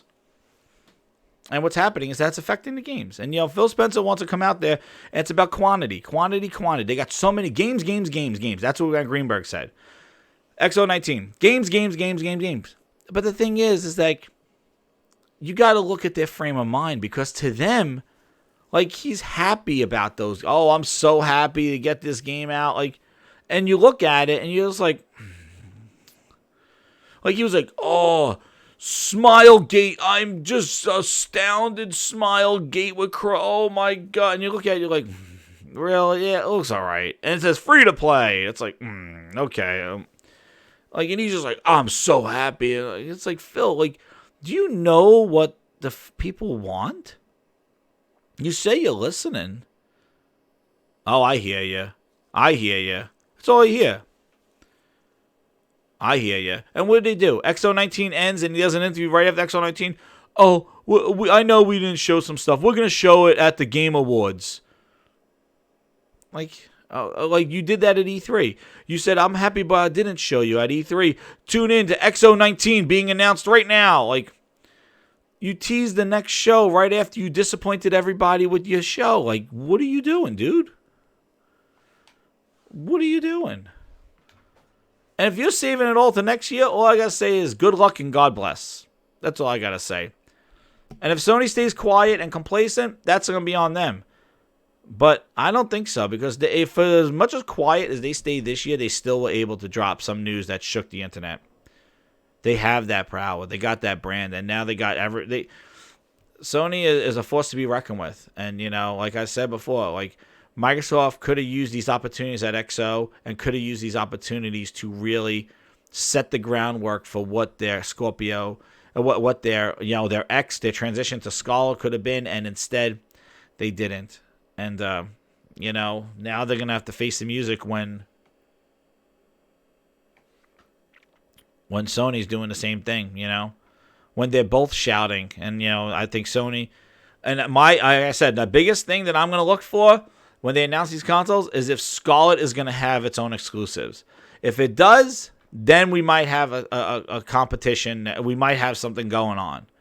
But if Microsoft comes out and goes, kumbaya, it's on PC, on your phones, on old Xbox, OG, going back to OG Xbox, Xbox 3, like, and this game, Halo's everywhere, and my fear is that they're going to hide behind Halo, just keep talking Halo, and then showing us all this kind of cartoony stuff behind it.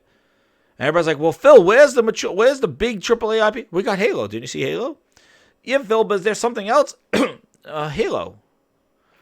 And I fear that Microsoft is going to hide behind Halo and then slowly slip in the back door all these cartoon kind of Game Pass games. I hope not. Like, I hope he don't just use his talking point as Halo, just like he uses Minecraft in every friggin' talking point about service games. Shout out to 28 Grinders, man. Like the video, share it out. I know. Jim Ryan already declared war. He basically already did. And hit that sub button, too, man. Like, growing in subs. Let's get that subscription. Talking about subscriptions, give your boy Grind some subscriptions. Woo! There we go. Self-promoting. I can market.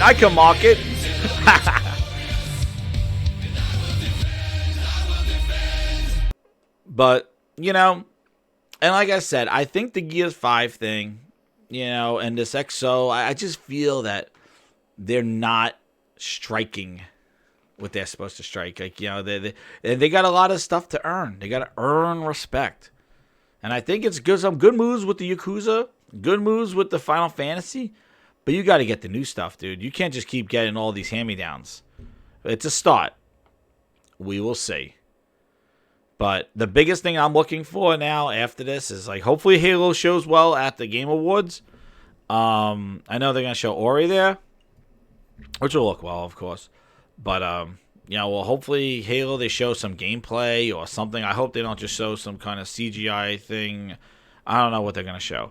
But I hope they show something with Halo Infinite. But I'm nervous for that game, though. Bonnie's interview really didn't give me confidence. When she's like, we're scaling back stuff, like when she was like, when she said, we're going Halo, and then, you know, everybody wants the next one to be bigger, and then the next one to be bigger, and like we said, no, Halo 5 is not going to be bigger than Halo 4, and then Halo 5 is. Now this is kind of like a comeback, and, you know, like, you know, simplify and focus, and I'm like, oh, snap. What's up, Twisted? How you doing? I'm like, oh, snap. I'm like, no, you got to go bigger than Halo 5. But she's like, oh, we're coming back. Like her interview with Ryan McCaffrey that I had on one of these episodes. But I'm a little nervous about Halo. Well, hopefully it shows. But, you know, and Death Stranding, you know, everybody, I see people like criticizing that Death Stranding shouldn't be Game of the Year who didn't play the game, you know. And I think they're the same people that were complaining that people didn't play Gears 5. And, oh, that was debunked, Twisted? That SSD PSA? I'm not believing any of these friggin' rumors nowadays. You know? And now they're saying, well, Gears 5 was like trash, but people didn't play it. Like, you gotta, like, you know, you gotta look at both sides of the story. You can't just trash on a game because you didn't play it, doesn't look appealing to you, and say, that doesn't belong in there, take it out for Gears 5. My thing is that Gears 5 should just be in there. I'm not saying none of those games deserve it. The only game that I say should be taken out of that game in a year is possibly Resident Evil 5 just being a remake. Not to say it was a bad game, but the fact that it was a remake. You know? That's the thing. But I'm not saying, this has to get out of there and Gears 5 belongs to Death Stranding's trash. Like, nah, man, that's wrong. Just like we went after people that said Gears 5 was trash and nobody played it. Outer Worlds, Deacon St. John says overrated. You know what? Maybe. And the thing is, I'm sure people will consider that a win if Outer Worlds wins, which I think it might. It wouldn't maybe best RPG. But, again, I wish Microsoft identified that game as a success and helped build it and do that stuff. And that's the biggest problem I had with Microsoft, is that they really haven't done identifying those hits. Sony went out there and looked for, got that Destiny deal. They saw, they got these deals. They curated the games for their audience. And I think Microsoft has kind of fell flat on their face, even with their marketing. Their marketing on games is great.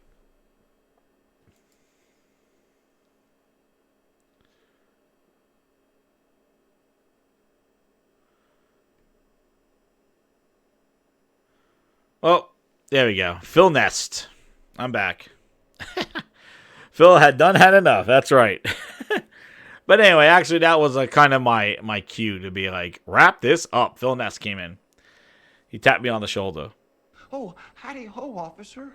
We've had a doozy of a day. Well, and it's not a 100-hour game, but the 10 to 15 hours gameplay that it is really, really well done. And so I think for us, it was more of a test case of, hey, if we were to acquire Ninja Theory and they were to just continue shipping games of the quality and scope of Hellblade, would we consider that a success? And the answer is yes. And that.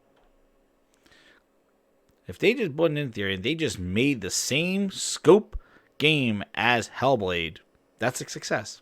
Dude, not my words, his words.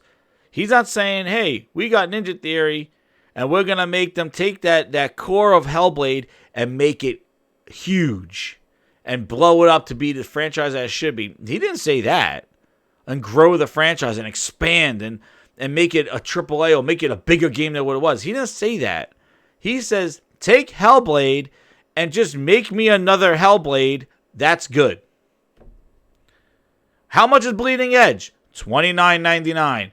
Just make that game $30 hits and we'll be good. Microsoft's not going to invest billions of dollars in brand new IPs to throw them into a franchise and start a franchise and throw them into a Game Pass. It doesn't make sense. They're not going to throw billions at a big budget game. He said it right there. They're not taking Hellblade and making them 500 people and making it a Gears type Hellblade size game. No. Just keep making Hellblade. Keep making that $29.99 controlled small game. Thank you. I could put it in Game Pass in another year. I hope that's not everybody. I hope. Because people have been telling me these bangers. Oh, this one's working on 5 studios. This one's for... You want to know what? You say that there's narratives out there. The thing is what narrative are you spreading? By just talking about some random rumors about people working on other games. You don't know. Obviously, those studios are working on games. You call the fact a fact. You bought 10 studios, they're making games. Obviously. But the scope, the size, the look, the genre, the type of game it is, you have no goddamn clue.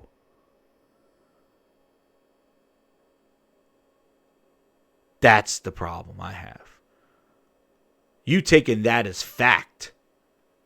Oh, they're working on games. What kind of games? And we're seeing that. Bleeding Edge. Okay. That's what you thought Ninja Theory's new game was going to be? Okay. Oh, Obsidian's going to be there to show me their new game. Honey, I Shrunk the Kids Grounded cartoon game. Oh, coming off the Outer Worlds RPG. That's the B team.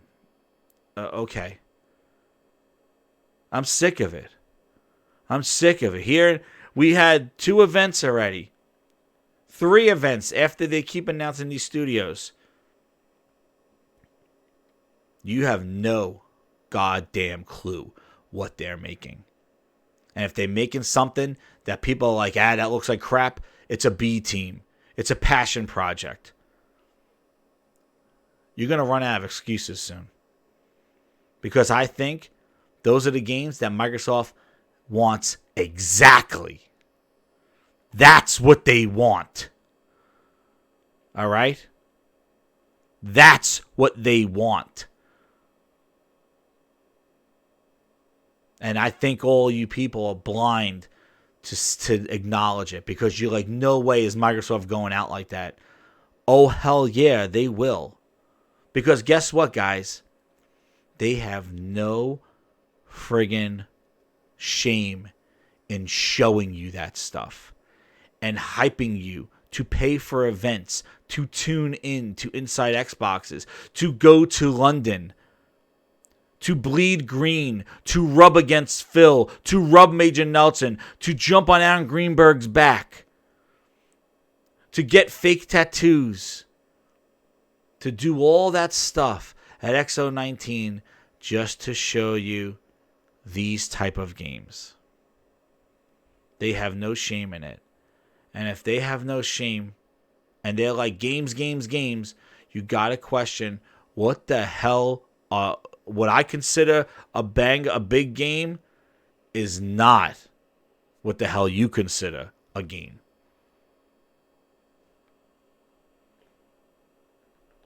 I'd buy that for $1. And that's the problem that grinds my gears. Because you are basically taking your beliefs, and this is what happened on Twitter, your beliefs and your hope, and telling me that I am wrong for commenting on what I'm seeing with my own 2 eyes on this television screen. No, man, they got bangers in their pocket. Why would they show them now? I'm commenting on what I see. On my channel, what's up, Players United? On my channel, I go to the websites. I got these sons of bitches right here. Xbox One X is the most important? That's not me. That's not me. That's definitely not me. Awesome. It's such an incredible event. Fans in Mexico are just the best. Right? Would you ship that? That's not me. What you just played? If someone owns a phone, it doesn't want to go That's buy a console, not me. You still want them to be able to play. Great example of the kind of That's not me that we are looking for from. A lot of people ask why. And that's not me. Why treat the customer this way? Why? Because fuck them, that's why. Go Ninja, go Ninja, go. Oh, they got money to spend on that guy. How are those dudes doing on Mixer? Another story. We're now Twitch gang, everybody. Our Mixer gang, Merc, Audible, myself, Twitch. Sign up for my Twitch. What grinds my gears, 7780. We're out of Mixers. Because guess what? You get all the subs and nobody watches. So we're all moving. People going back to Twitch. Or I'll stream here on YouTube. But I like to start some game capture on Twitch, because I think that's a cool to keep it over there, because I don't want to confuse people with my show and this one. But let me know what you think. If you want to just watch it here, I'll stream it here, and I could grow this channel. But if you want, but I'm just saying, the thing of Mixer, they're spending money. They're buying exclusives, right? If it was all about getting exposure and more people to play your games, they would want Twitch streamers to stream Microsoft games, to stream their indie games, to stream their Game Pass games and advertise Game Pass. But instead, they're plucking people from Twitch to put them on Mixer because they are buying exclusive guys and girls to put on their channel. They're buying exclusives that way. I don't want to take... Oh, man, I had that interview where Phil's like, I don't want to take from you to make me look better. I don't want you to fail so I look better. Then goes by Shroud and goes by Ninja. Oh, we're going to take from Twitter so we look better. Twitch, so we look better. Oh, it works that way. But when it comes to console games, you don't want Sony to fail so you look better. You don't want to take from Sony so you are better. Nobody's asking you to take. We're telling you to come up to the challenge. And you have a problem with that. But back to what I was saying with the whole, you want to believe and hope that they got this stuff, get ahead.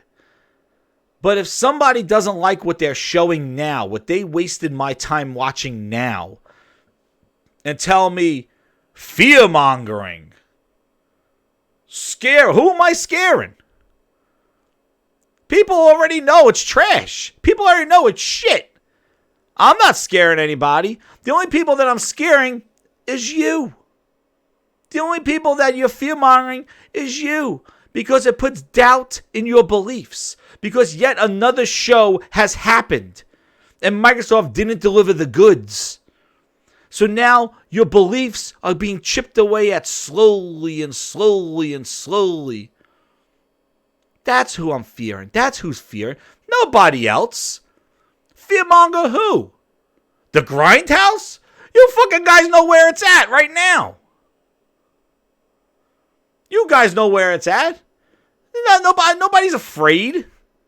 The only people that are afraid are the ones that still believe that Xbox is going to come back. Because they've been disappointed. They're depressed. That's the problem. And I don't have a problem with you guys. You want to believe it? Hope. And you want to know what? I hope to. I hope they come out and show me all these amazing, perfect, dark, realistic, bring them on. Then I will come on here and go, I'm going to play that game. I'm not going to come on here and go trash. No. That's the thing. Don't worry about what I have to say. Worry about yourself. And if you have something better to talk about and you want to spin it around and you're happy about streaming on a phone, get ahead. Because you want to know what? I haven't seen one goddamn YouTuber do a live stream with him playing on his phone with the controller. All I've seen is, for this thing being out to where it is and all the influences and all the people I see on Twitter, all I've seen is some little GIFs or GIFs or what the fuck you call them of people just spamming some buttons going, it works! It works! I haven't seen somebody seriously, guys, let me show you the breakdown of this. I'm not talking about Windows Central. I'm talking about all the people that are hyped for playing on a phone. It works. It works. Here's my 2-second GIF. It works. Get your fucking camera. Put it off your face. Put it in your hands. And go streaming for an hour and show people and sell the product. Help Microsoft do what they can't do. There's no NDA. Why are people not doing that? I thought my internet will be ablaze of people showing me, because the hype levels of xCloud is all over the place. My internet will be ablaze of people showing me how this thing works on the phone. Instead, you get a 2-second GIF of somebody holding it up and on their lap. They look like they're in purgatory or some bullshit like that going, it works! Glorious! This is the future! My phone's over there. I'm looking at microtext. I can't read the maps. I can't wait to play Halo Wars on that.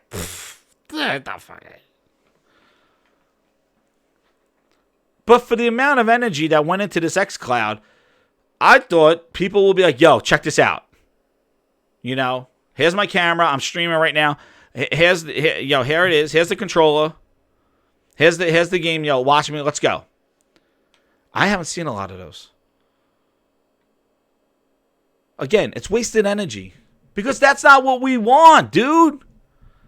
That's not what we want. And you look at everybody straight in the eye. And you look at an Xbox fan straight in the eye. And you go, what do you want? And they go like this. Big AAA IP. To combat, to sit in the same ranks as Halo and Gears once were. To compete against The Last of Us 2. to compete against God of War. We want our God of War. We want our Last of Us 2. We want our Super Mario World. We want our Zelda. That's what all of them want deep inside the green heart. That's what they want. That's what I want. All this other kerfluffle is a waste of... It's all just extraneous stuff. It's nice, but that's exactly what it is. It's nice. They should be doing that plus giving everybody what they want. The problem is that they're pacifying us with some bullshit, expecting us to just be happy about, oh, look, you can play on your phone. Oh, look, you can play on Tomato. But that's not what I want. What am I going to play? I don't want to go play friggin' Ark Survival on my cell phone. That's the thing. They all want big AAA, and they think that Microsoft got the carrots of the studios. But when you hear what Booty says, you hear what about Game Pass, you hear that stuff, it doesn't sound like they are bringing those type of games. And time and time again, 2 huge shows in, and even Inside Xbox is in, where we're told that's not what they're for. I don't know who they're for. But we're told that these games are coming, but they're still not showing them. Phil won't tease them. Phil won't talk about them. Nobody's going to talk about them. But they're working on 3 studios. The 3 studios, they're making... Compulsion's making 2 games. Okay. What are they? I don't know. What kind of games are they? I don't know. Is it a realistic looking game? I don't know. Is it a top-down shooter? Is it a first-person shooter? Is it RPG? I don't know. They're making games. Okay. I could open up my Play App Store and the Apple App Store and go, games. How's that work? It's just hyperbole. It's just all just like, yeah, it's games, but like, we're talking about where are the hits? Now, what's another last thing that I want to leave you with in talking about XO19 and the Game Awards is, isn't it amazing? And it's so telling that Sony has the greatest hits lineup. I remember Xbox used to have the platinum. Well, Sony used to have the platinum hits. And Microsoft used to have like the greatest hits games that were $20. Isn't it very funny that Microsoft doesn't have such marketing at all with any of their games from the entire generation? They don't have like a greatest hits that's like, hey, now you're in the greatest hits, so you dropped to $20. Here's the generation's greatest hits. Instead, they decided to shift over to little mini Xbox cases that have little game codes in them to play the game. Meanwhile, Sony is adding a library of their greatest hits. Actually, those are the games that they're putting inside of some of their PlayStation Now things. But it's just showing that Sony has this greatest hits, and Microsoft has yet to even kind of curate a greatest hits lineup from this generation. It's something to think about. And again, I got on my rant because it really just bothers me to see where this brand has gone. But I just want to play some amazing games from Microsoft on my PC. I'm not with the console anymore because I know that that's not where their focus is. And actually, the PC is going to have more exclusives on it next year with Flight Simulator and Gears Tactics than Xbox console, if that's something to tell you guys. So I just want great games, and I just get worried like the messaging and everything that they do is not giving me great games to play on my PC from them. And that hurts. Age of Empires 4, yes. I don't play those kind of games, though. That's why I didn't mention it. But yeah, another game that's exclusive to PC. So it's going to be like 3 PC exclusives and then a bunch of multiplayer. Minecraft Dungeons, I'll play that on PlayStation 4 or on PC. Like, you don't need an Xbox. And that's the whole thing. You don't need one. And you're not going to need an Xbox Scarlet either. And that's the problem Microsoft has. That's the uphill battle that they're going to face, guys. They have to try to sell you a next-gen console. And that's why what they showed at XO19 was not enough to even get people remotely excited about what the next generation is going to offer. Meanwhile, when you look at Last of Us 2, when you look at Death Stranding, you just go, wow, these games are going to look even better next gen. But if they're doing this now with this technology, what will they do with the new PlayStation 5? You see how, and I see J-Dub says this all the time. Shout out to J-Dubs if he's around. But he says this all the time. They already sold you on their next-gen console. Sony has already sold you on it because the fidelity that they're hitting now with the weaker hardware is just a testament to what next-gen is going to look like. But when you look at Grounded and you look at, Sea of Thieves and you look at those games, now Gears 5 maybe, but Gears 5 again, the problem is that these games are on PC, so they are seen at a higher fidelity than on the console. Sony's games, God of War is not on PC. So there's no better place to play that game. That's the thing. So you need the PlayStation 5 to see that game look better. That's where this whole on PC thing really doesn't satisfy the power narrative of buying a next-gen console. You really just got to be that person that just prefers console, doesn't want to deal with PC, and wants the best-looking games, which you keep saying more stipulations, you're chipping away at the population by adding more stipulations. Well, I don't want to play on PC, I love consoles, and I want the most power. So you keep chipping away at your pool of people with all those stipulations, which makes a smaller install base of console.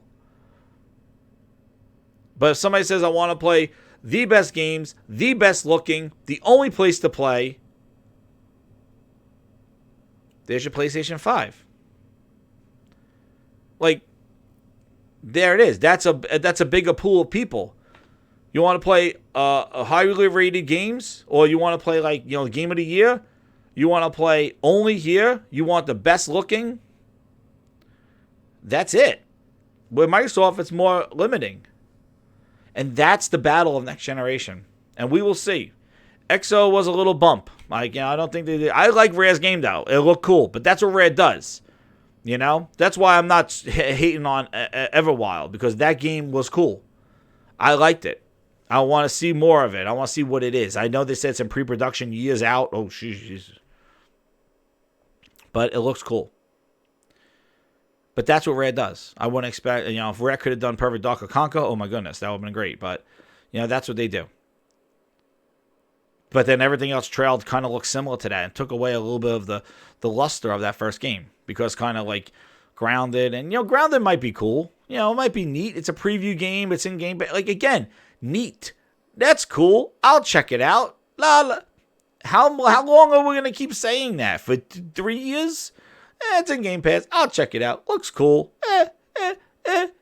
Meh. That's not enough to gain respect. That's not enough to gain support from devs. That's not enough to grow your business. That's not enough to get people to run out and purchase your product. I gotta have this. That's what you need. And that's on them. And Gears 5, it not being in those candidates for best multiplayer, I think that's robbery, man. It should have been in multiplayer, even though it is what it is. It had the issues, but come on, you have to acknowledge that game. Whatever, But again, that's a job. Keighley didn't put those together. It was the industry and fans. So, I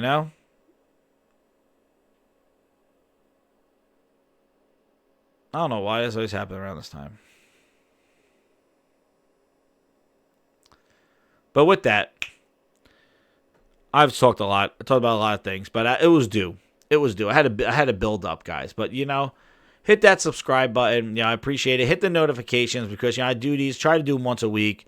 Also, I'm going to stream. So let me know if you want, to follow me over on Twitch for What Grinds My Gears 7780. I'll put the link in the description over on Twitch if you want to see some gaming there. I got the setup. I got the green screen. I'll probably play some more Death Stranding. I'll play a bunch of games. I got so many freaking games. My backlog is horrible.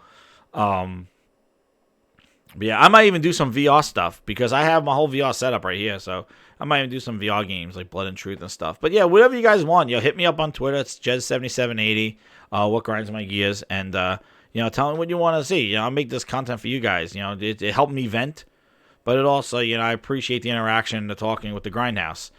But with that, hit the share button, hit the subscribe button, hit the notifications button, and thank you again for coming out. And I am out. I'm Ghost. Thanks again, guys.